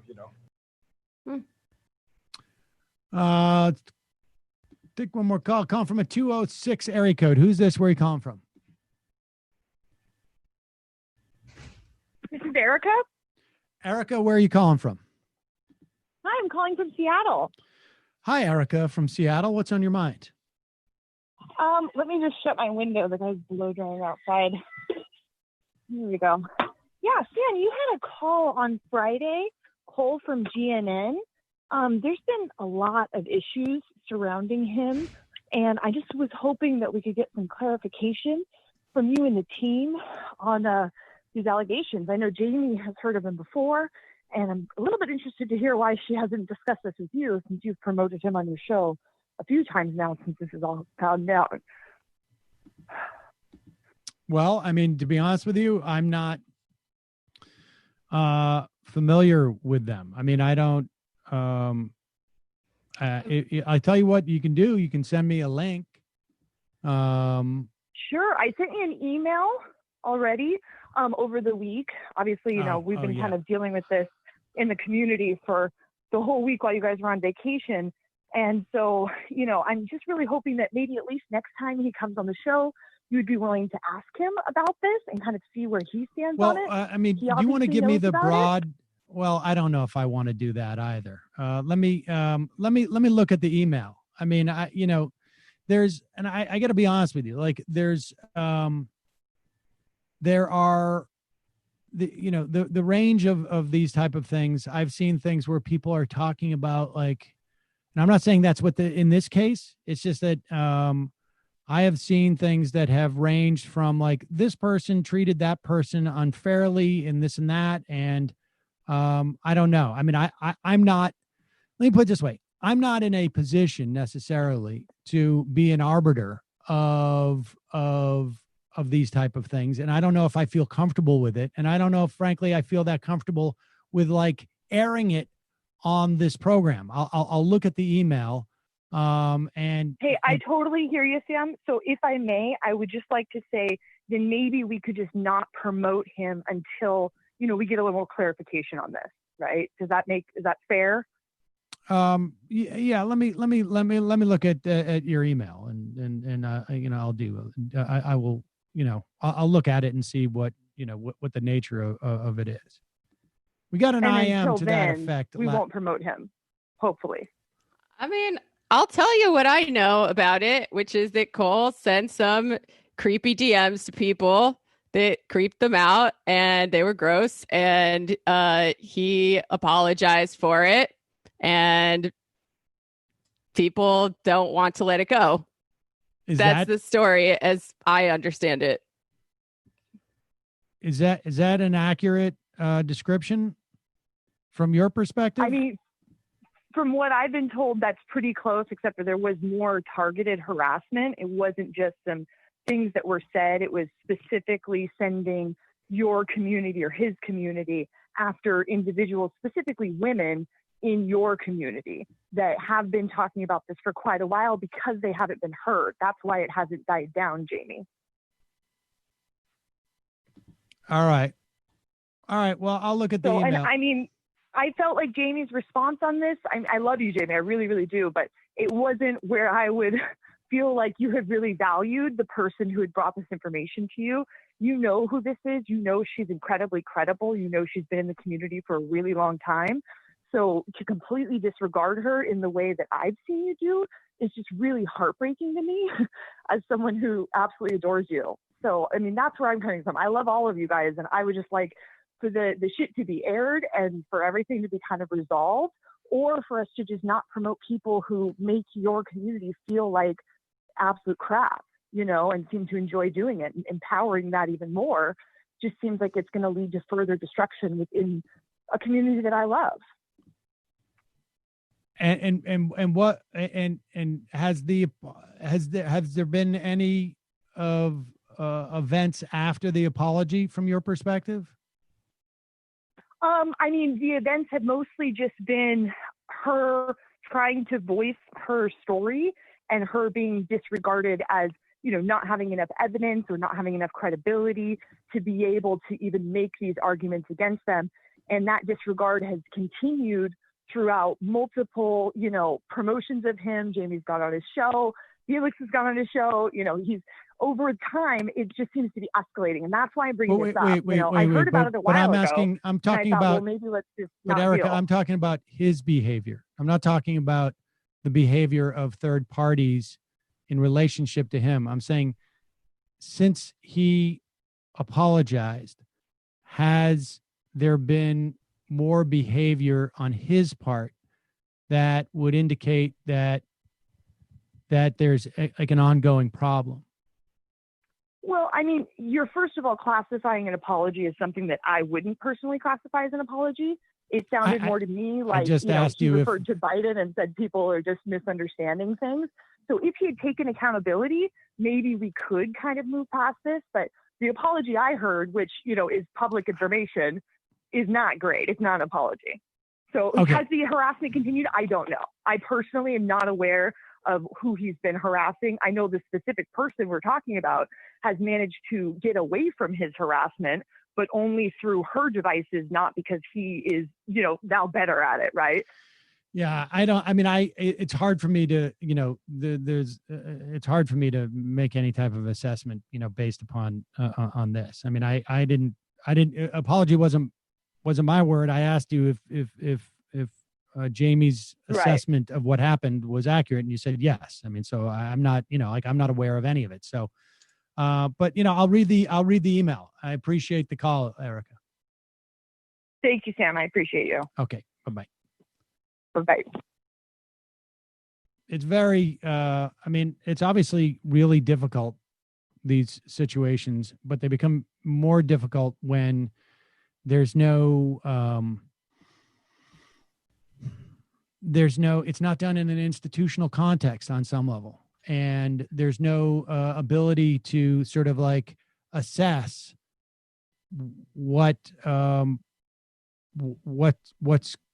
there's no apparatus. There's no, yeah. I'm not, and again, I'm not commenting on the specifics here because I don't know any of the specifics here except for what is just, we were just talking about.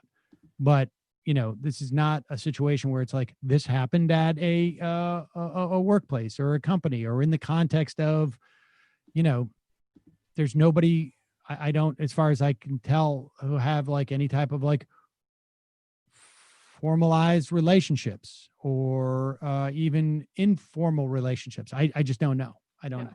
I agree. I mean, I'm sure if there were like a legit accountability process to try to make amends with the people that he harmed, Cole would do it, but there isn't right now. And I mean, generalizing a bit more to discussions about cancel culture or whatever, like the reason why people engage in, online mob behavior or whatever is because there is not an accountability process that anybody trusts for when somebody causes harm in many, many situations. And rather than complaining about the cancel culture and the online mob, people who are concerned about this should be working on building such a process. Otherwise, I cannot express how excited I was, and I have been, to have missed that whole Harper's letter. I did not read the Harper's letter. I'm like vaguely aware of the Harper's letter. I can tell you the idea that the only thing I saw was, and I honestly cannot remember whose tweet this was, but here's the argument that I'm not terribly worried about, which is the left has to be very careful about this because eventually they will come for the left. That has been the dynamic for decades, right? I mean, the original blacklist was for the left. I don't know if it was the original blacklist, but the one from the 50s. As far as I can tell, there has been a cancel culture for an extended period of time. Juan Cole was up for tenure at Yale. He was canceled. I don't remember anybody complaining about that. I mean, there are more. He just popped into my head of being aware. I mean, this cancel culture happens all the time. It's just that it's not considered a culture when it's just power doing it. Right? Mm-hmm. When it's just institutions that have the power and the ability to do it and the big money, or then it's not culture. It's just the way that's the broader culture we have, where just like, it's not cancel culture. It's just power culture. Yeah. There are tons of people whose ideas and opinions never even make it into a big news platform because they just don't have access yeah, I'm really not worried about like, and the idea, this like, the idea of boycotting because of an affiliation. I mean, I'm old, but I'm not so old. Like I have interviews with conservative outlets that were trying to cancel Disney 15 years ago because of Lenny the Shark in in some animated movie. I mean, this stuff has been going on and on. It's just that now like the wrong people have tools. And so now it's a society problem. One of the earliest interviews we did with this guy, Massey from maybe if it was the Columbia Journalism Review. I mean, this was eye-opening to me. He was like, you're a reporter and you get 3,000 letters from a Christian conservative group. It's going to impact your coverage, period.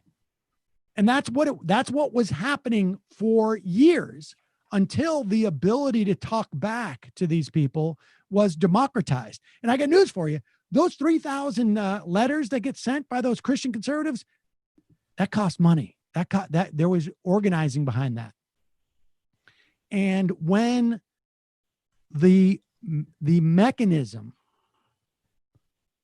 became democratized in which to influence these things, that's when it became a problem.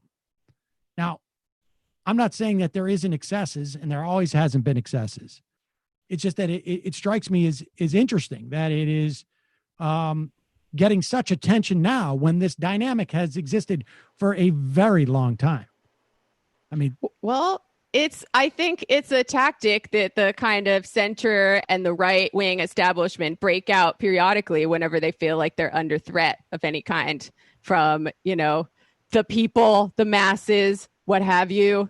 And like talking about cancel culture or freedom of speech in such a generalized way is basically meaningless, right? Because there is always a context, and we need to look at these things on a case-by-case basis. And looking at some of the people who signed that letter, like, yeah, J.K. Rowling wants to be able to say transphobic stuff and not have people yell at her for it. Like, how is she canceled? Like, what is it? What does this even mean, cancel culture? I mean, does it mean like you get fired from your job and you don't have a way of making a living? I think there's obviously some problems with that. But, I remind you, up until 10 days ago, in 25 states around the country, you could be fired for being gay. And I don't, where was the like weekly letter that should have been written in all of these magazines every week for that?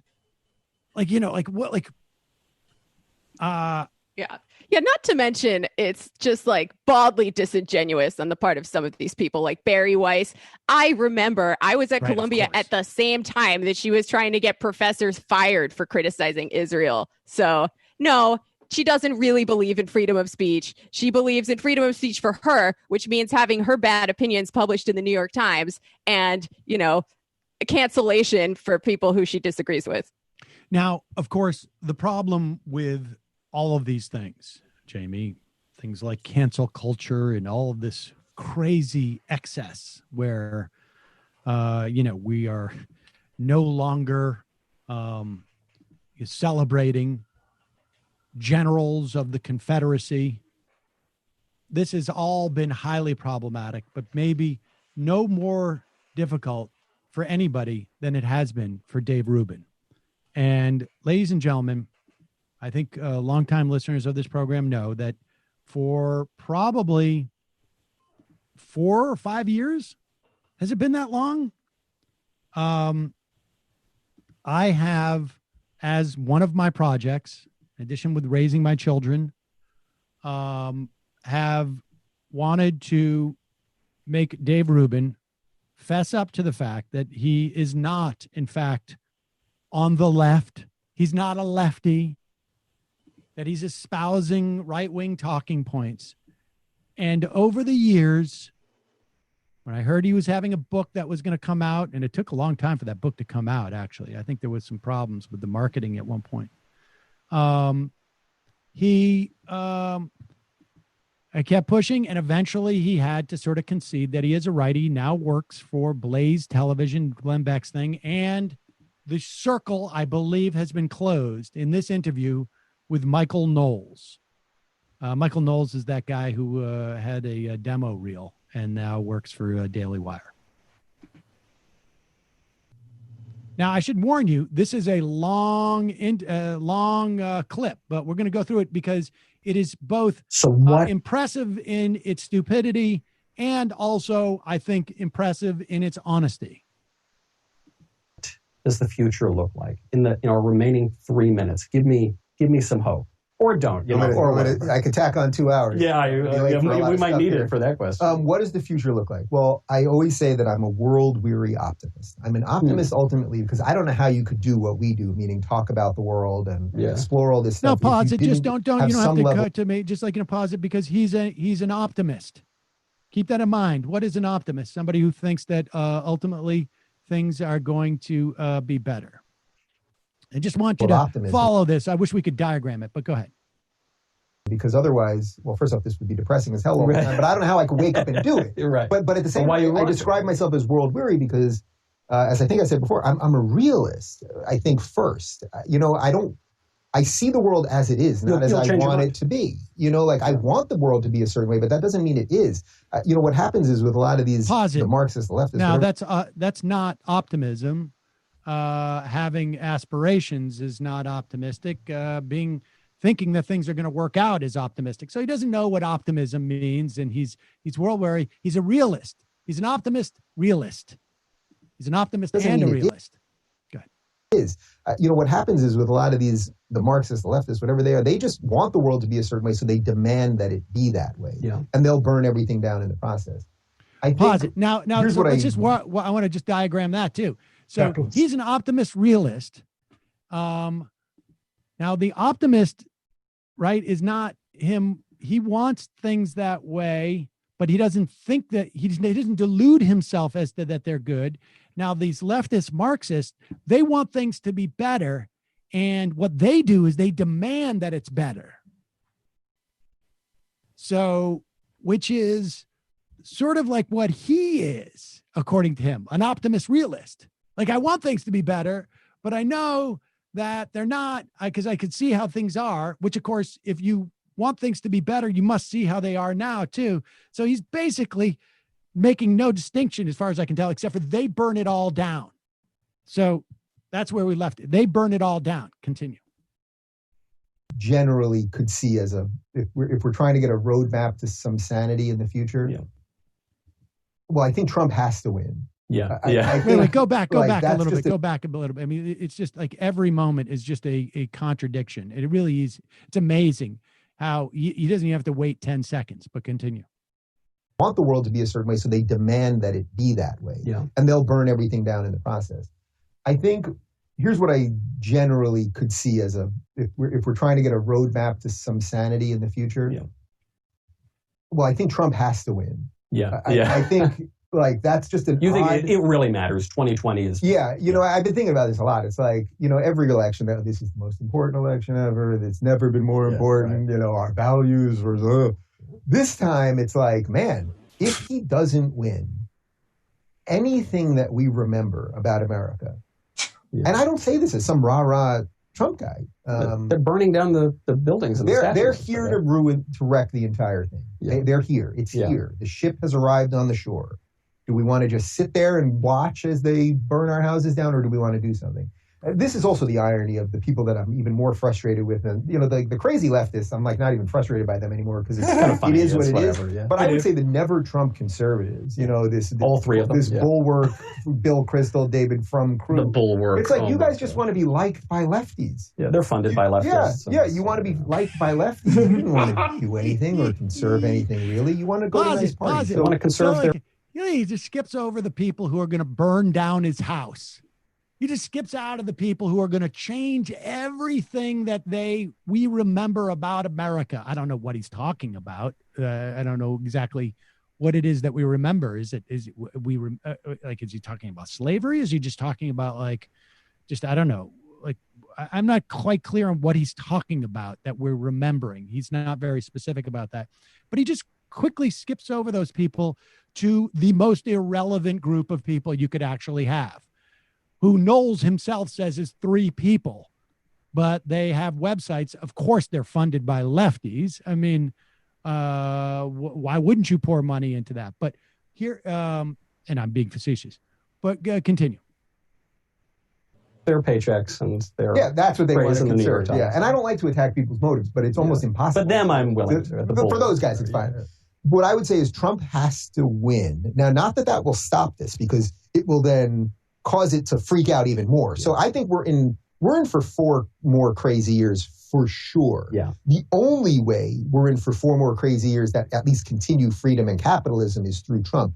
What I think really is the pivotal year of all of this, because this can't go on forever. No movement goes on forever, right? Eventually it either spins out of control in a horrific way, or it perhaps winds down, or something in the middle. I think 2024, even though nobody wants to use the word. What are the other options? It either spins out of control or winds down or something in the middle. What? Rubin theory of change. That's political science. He has a degree in political science. We forget about this, but yeah, it's true. I think one of the realities is it's either going to be Monday or Sunday, and then or any of the days in between. 2024, right? Gosh. I think that's where this thing really gets reset. I think if Trump wins again, we'll have had 8 years of Trump. People will be exhausted by it, but we'll have survived the intersectional collectivist lunacy. Yeah. And then you know what happens? You're going to get a crop of Republicans like Dan Crenshaw and Tim Scott and maybe Candace Owens. And, yes, you will be old enough. Maybe Ben Shapiro, maybe Michael Knowles. Nikki Haley, you'll get maybe not even for president, but you will get a crop. No, I only want the top job. But I'm sorry. You will get a crop of truly intellectually diverse people who know about America. Like Trump, again, I don't have Trump derangement syndrome. You know, I'm this most guy, likely voting. This guy, how narrow is this guy's world that he can come up with when he talks about conservative intellectuals? It's Michael Knowles, Ben Shapiro, Candace Owens, Nikki Haley, and Dan Crenshaw. Yeah. And then he throws Tim Scott in there. Has he not been paying attention to every Republican primary that's been going on this entire summer, where QAnon challengers are just knocking off incumbents? Well, of course not. But this guy, he's positing that after 8 years of Trump, what's going to happen is other things are going to spin out of control, or it's going to fade away, or something in between. And then there's going to be this new crop of Republicans who are identical to the crop of Republicans that we have now. And they're all, incidentally, talk show hosts, the vast majority of them. And they're going to change America. And so, I don't know, continue. For Trump, I actually see why would you no way around it. Of course, but no, I mean, I am voting for Trump. I can't see. I just literally can't see a way around it. It's not even for president, but you will get a crop. No, I only want the top job. But I'm sorry. You will get a crop of truly intellectually diverse people who know about America. Like Trump, again, I don't have Trump derangement syndrome. I'm most likely voting for Trump. I actually see why would you no way around it. Of course, no way around it. But no, I mean, I am voting for Trump. I can't see. I just literally can't see a way around it. It just is what it is. And now I'll be canceled by the time I watch. I know that's over. You said it. No, we already canceled you. Who's going to cancel him? He's on a right-wing show. He's on a right-wing network. Who's going to get canceled? In fact, look, we all know the reality here. Dave Rubin is afraid that he would get canceled if he said he was going to vote for Joe Biden. That's the one that's going to get him canceled. No. If I had the ability to cancel Dave Rubin wouldn't be there. He wouldn't be on video. I have the ability to criticize Dave Rubin. I have the ability to mock Dave Rubin. I have the ability to point out, as I think really honestly a significant portion of the American population would, that Dave Rubin speaks nothing but nonsense.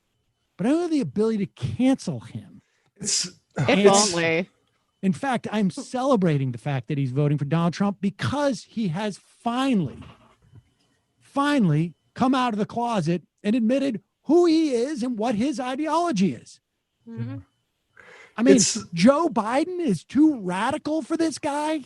I like that electing Joe Biden is what's going to radicalize everyone instead of just mollify them and return his entire premise of his election is nothing will change for like how your life was. Let's go back to what it was. Go back to brunch. Dave Rubin's whole raison d'etre, as it were, that the Democratic Party was not like Joe Biden anymore. Isn't that his whole thing? Well, right. Try and keep up. But honestly, wasn't that like the whole premise of Dave Rubin?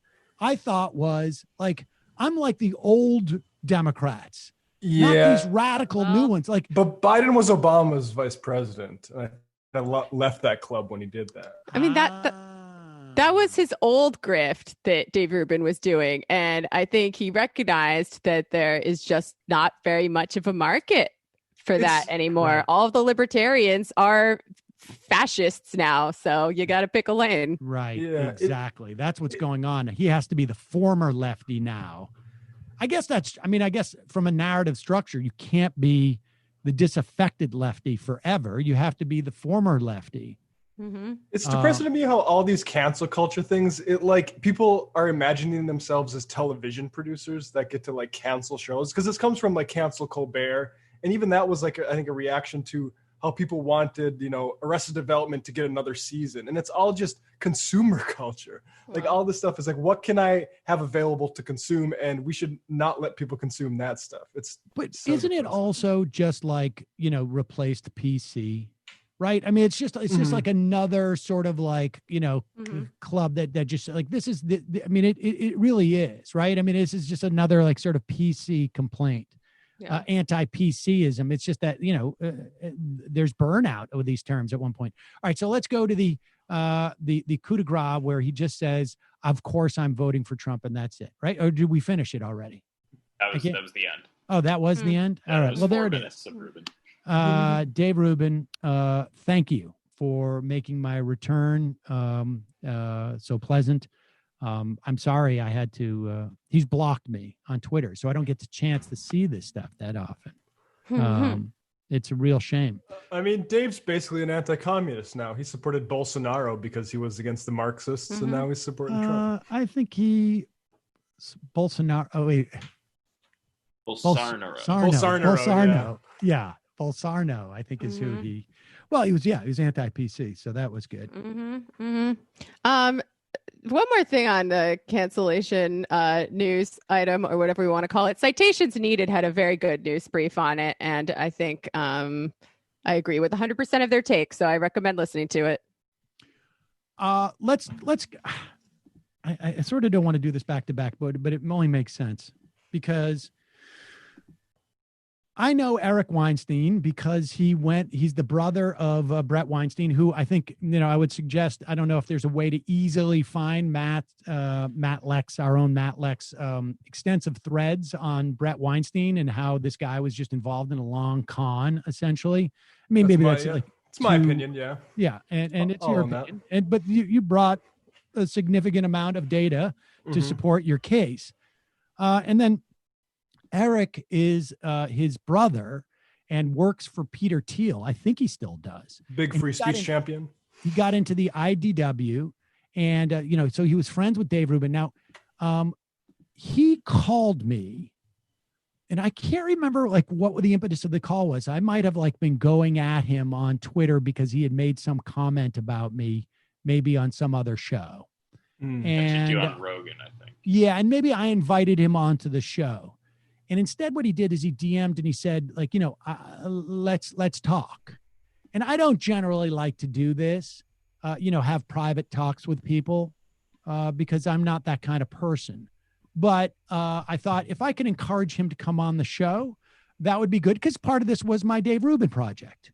And you know, I think like on Joe Rogan, he said, like, you know, he claimed that I was trying to separate Dave Rubin like a wounded antelope and take him out of the herd. And what that did is it led me to think about separating Dave Rubin like a wounded antelope and separating him from the herd. It's a good metaphor. metaphor. I thought that would be a good thing to do, actually. And so I spoke to Eric on the phone for like 45 minutes. Oh, An wow. hour ago. You didn't know this? No. Oh, this happened. When did this happen? This happened like a year ago, at least. A year ago. Who knows maybe. anymore? And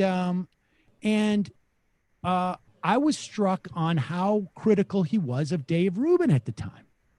He was like, you know, Dave's made some choices that I don't agree with. And, you know, I think there's some things that he's done that I think are wrong. And he said, you know, I don't want to talk out of school, but Eric never said, don't repeat this to anybody.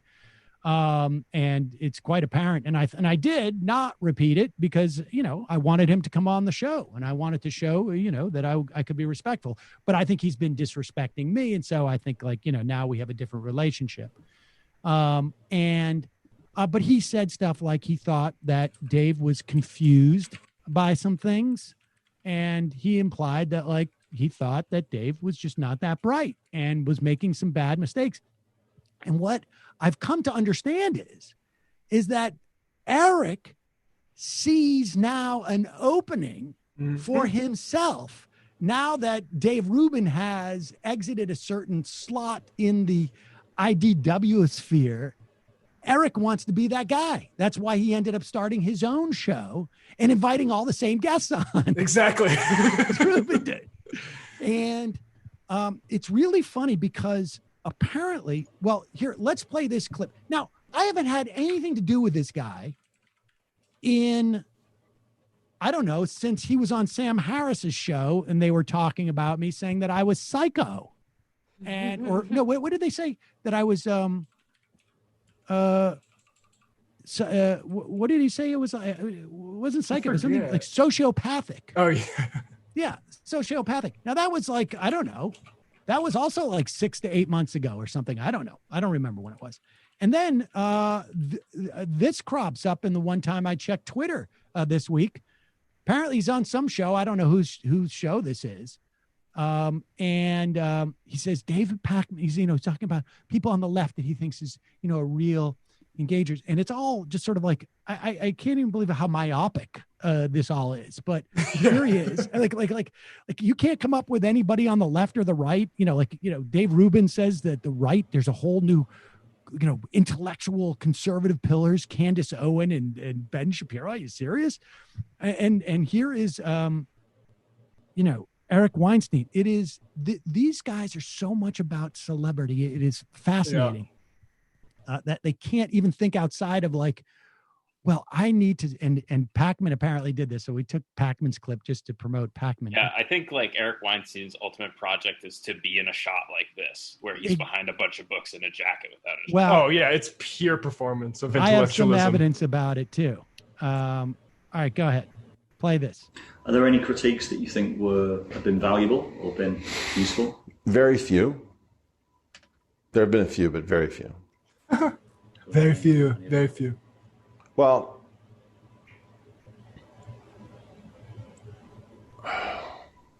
There's no valid critiques of me. It's really been pretty slim pickings. David Pakman, at his best, I think has been a pretty astute and fair observer on the harder, I don't even want to call it harder left. I mean, he's sort of weirdly between the woke and the IDW. You know, then there are people who are very smart. Like, for example, I think of Sam Cedar as being very informed on policy terms. Like, he's actually following a particular bill or, you know, probably knows the names of staffers on the Hill, that kind of granular. I don't. I think I know a staffer on the Hill, but that was just because he was a friend of mine before he became a staffer on the Hill. So that's not correct. Tail. the problem with him is that he's got a strong trolling game and kind of a comedic ridicule game that is a turnoff to, I mean, it's okay as a wit, but it's not okay as a main course. And so I think that you could pick through the Sam Cedar stuff and find reasonable stuff, but I wouldn't recommend it because of the reliance on ridicule. So there's Eric. Okay. Now, Weinstein already admitted in the Sam Harris interview that he's never listened to more than 40 minutes of this program. And of course, he's only watched on YouTube because that's all he cares about.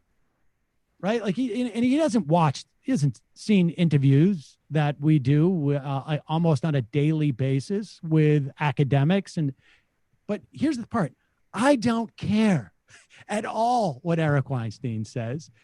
The only thing that I found interesting, and I wouldn't have found this except for friend of mine, she DM'd me that clip and said, how does this guy know who you are? And I'm like, it's just a stupid like YouTube thing. And she goes, this is what she says. Okay. She tells me about this app called Clubhouse, where there's only like 3,500 people on it. And apparently it's like a Silicon Valley thing. She's involved in like sort of that world.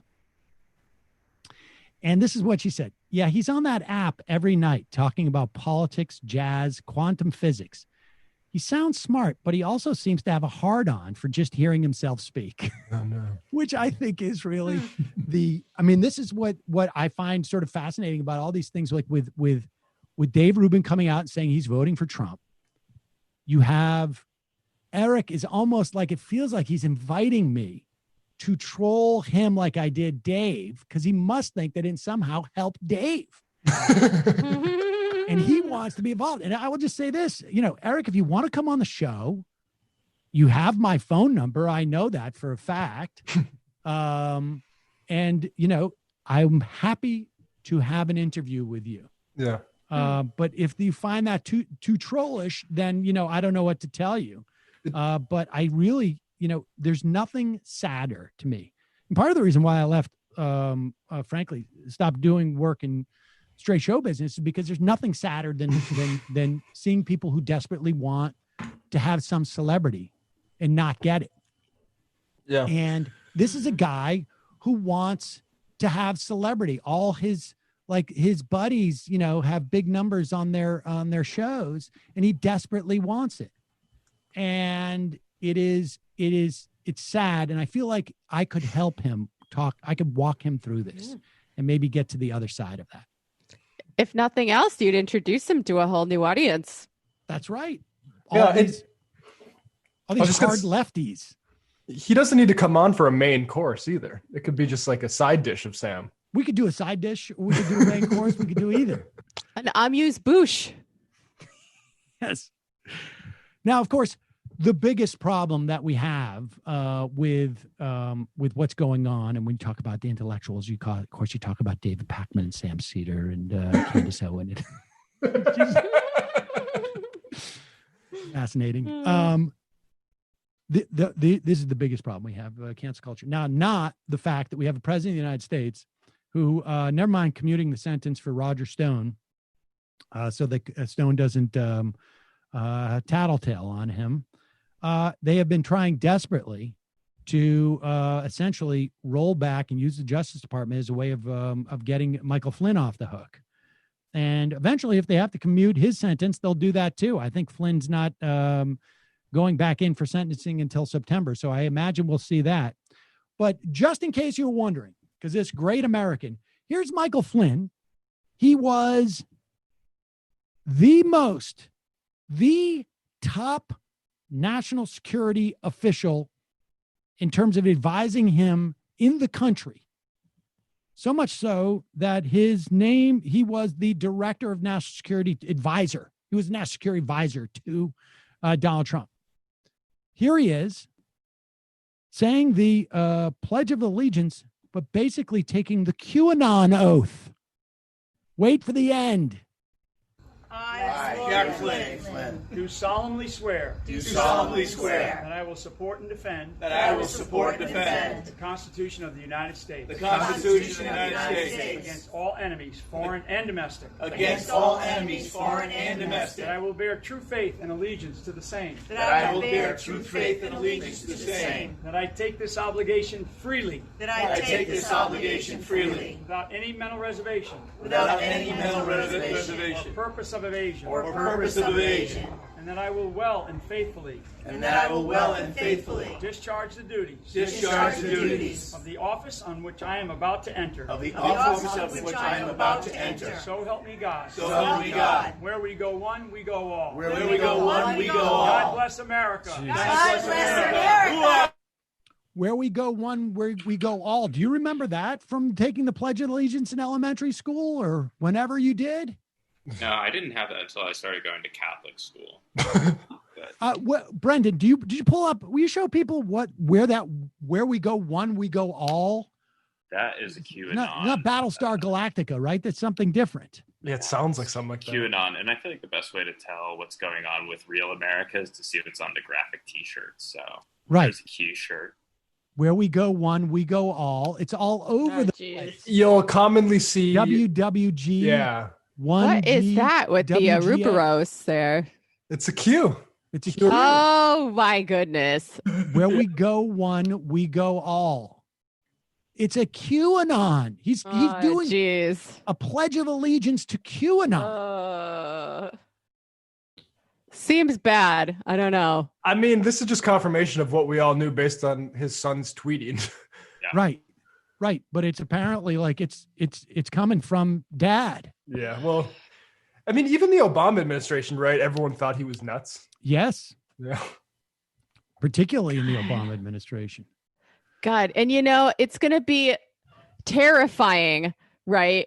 When the QAnon people are just the regular Republicans and someone even crazier comes along. Like, remember the Tea Party? They're just the regular Republicans now. I think that's what's fun about them saying he'll swear to uphold the Constitution and then ending with QAnon, because that's where the constitutional crazies have gone, basically. Yep. All right. Final call of the day, calling from a 669 area code. Folks, I know we had a lot of people hanging on the phone. Sorry about that. It can only take so many calls. 669.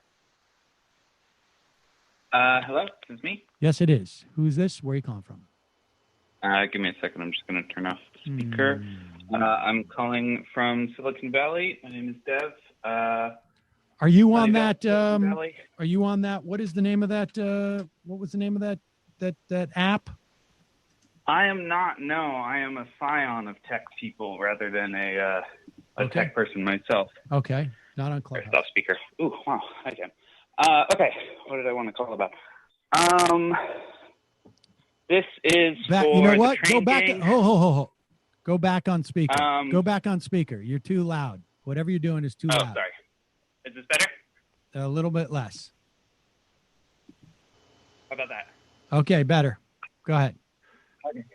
This is for the train gang. I just wanted to say Amtrak currently has a deal on for Corona where you can get a full cabin for the price of one berth. So if anyone wants to take a train after the pandemic and support, the rail. Okay. It's I a do pretty love cool trans. thing. It's pretty much any long distance journey. It looks like the Zephyr, which I'm going to do from San Francisco to Chicago. Oh, nice. Just generally, I wanted to say that, and also up the trains and fuck cars and best to America. Yeah. Bye. Bye. Wow. All right. That's pretty good. I took a train. From San Francisco to Boston. Wow. Yeah. I did Fargo to Seattle once, and that was pretty fun. Yep, I enjoyed it. I traveled around Europe on a fake Ural pass one time with Sean. That was pretty cool. Yeah, but that's not nearly as long. I mean, the San Francisco to Boston was 3 days. I think it was. I've been wanting to take the Sunset Limited for years now. I just haven't done it. And they had just instituted a smoking car. And I remember going into the smoking car. My big thing was I was very much into Lenny Bruce at the time. So I had my own fake recording device to record conversations with people. And I had taken a Walkman and reversed the microphone headphone situation so that my headphones actually functioned as a Walkman. I'm like, I'm going to have interesting conversations. And then somewhere around like Colorado, I realized like, I don't particularly like getting into conversations with people.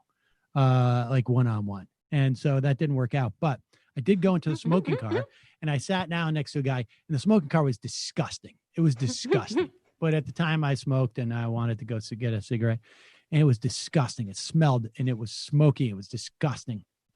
When I get in there and I sit down, on one of the seats, and across from a guy, and he's there with his kid.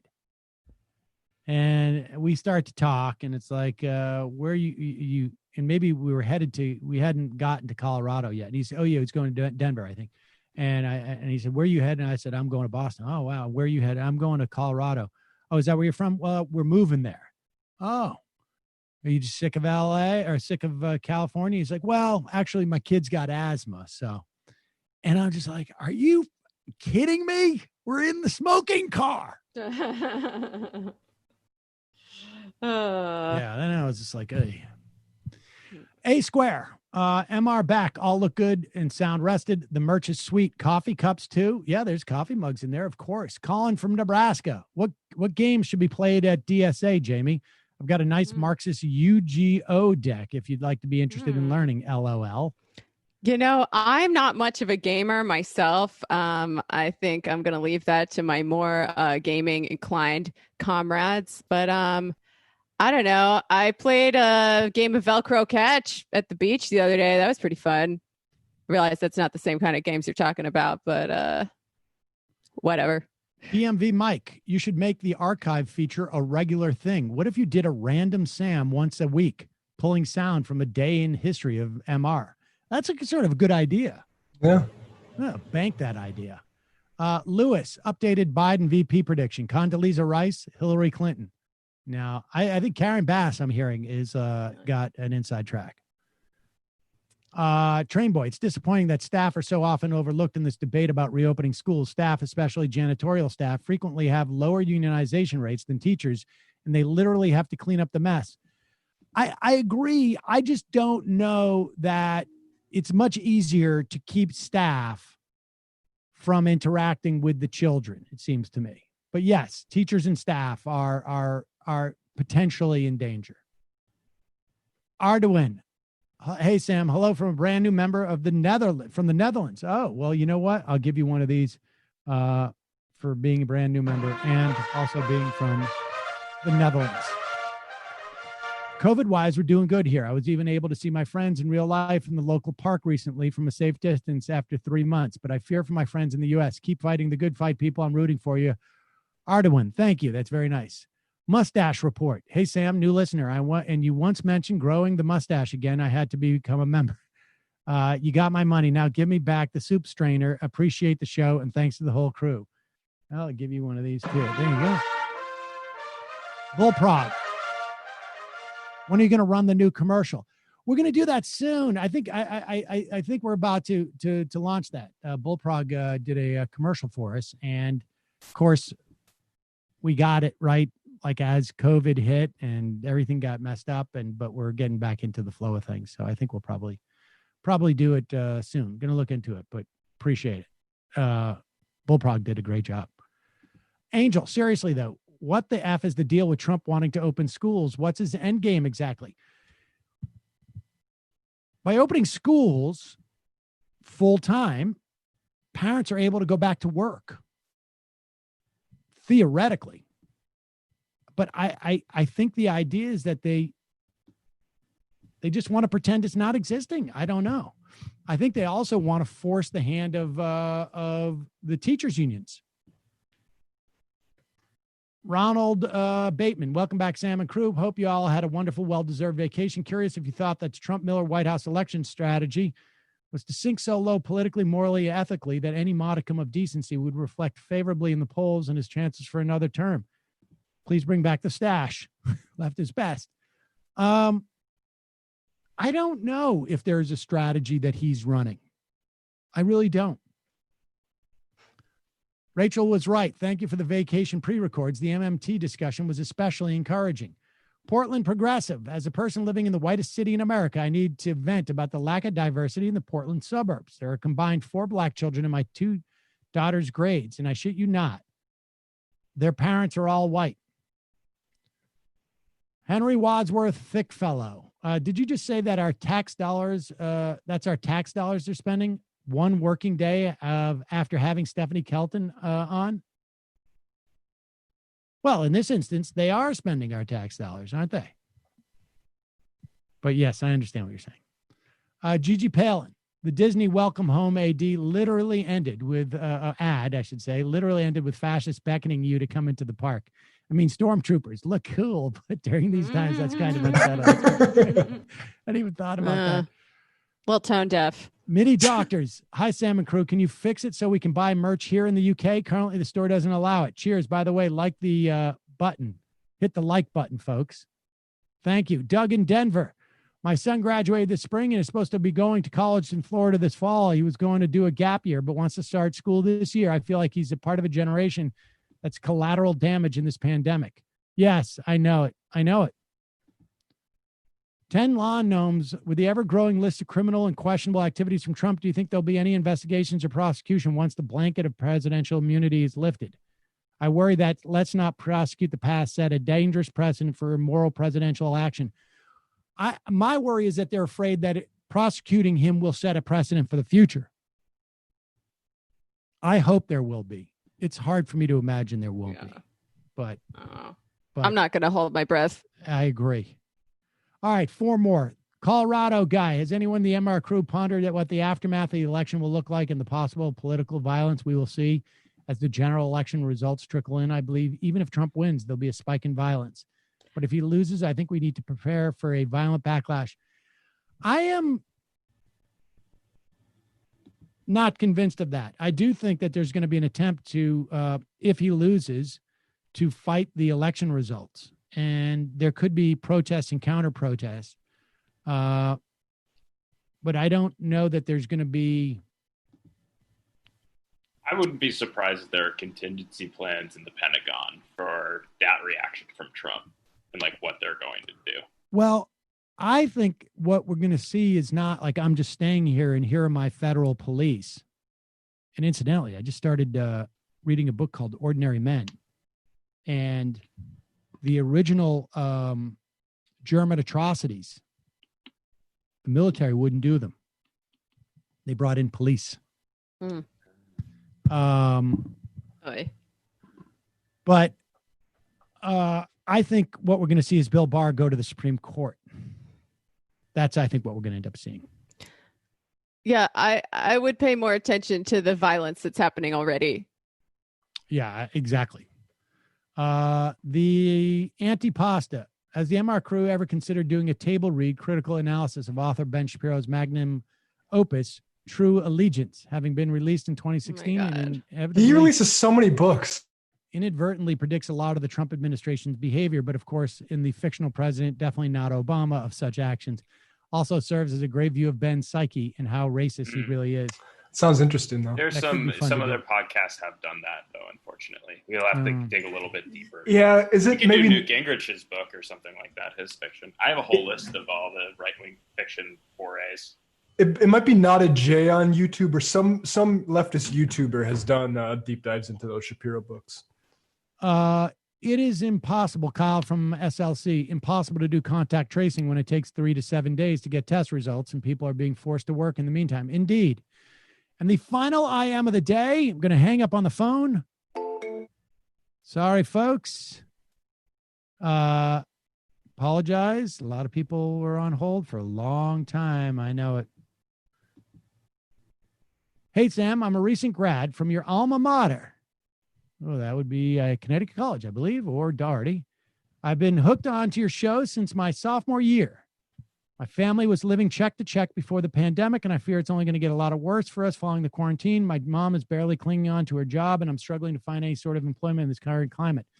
How bad do you think the damage is going to be for people like me who are recent grads trying to earn some form of living in the post-COVID world. From one alum to a recent one, I would appreciate some advice. I mean, short term, I don't have any advice for you. I don't know what to tell you in this situation. But send us your email. If somebody has any opportunities for you, maybe somebody will reach out and send us an email. I think agitating and pushing your politicians for support at this time is the only way that we're going to get through this, I think. And then rebuilding, I don't know. I think the problem that you're having is being replicated with millions of people around the country right now. Mm-hmm. And it's about to get worse. Send an email and maybe something will crop up. At least, mm-hmm. I wish I had a better answer. Yeah. Join in the fight for socialism. A lot of my friends, that is their only retirement plan. So that it gives is the them long-term plan. Exactly. A little extra impetus to fight. All right, folks, hang in there. Jamie, Matt, Brendan, good job today. Welcome back, everybody. We will see you. Who do we have on tomorrow? Julian Zelzer? Yep. Okay, great. Newt Gingrich. We'll see you tomorrow. It might take all the strength I got to get to where I want, but I know somehow I'm gonna get there.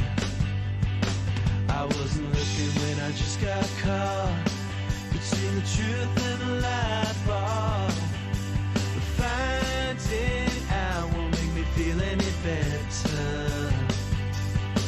Yeah, I know the clock is ticking, but the meds are gonna kick in.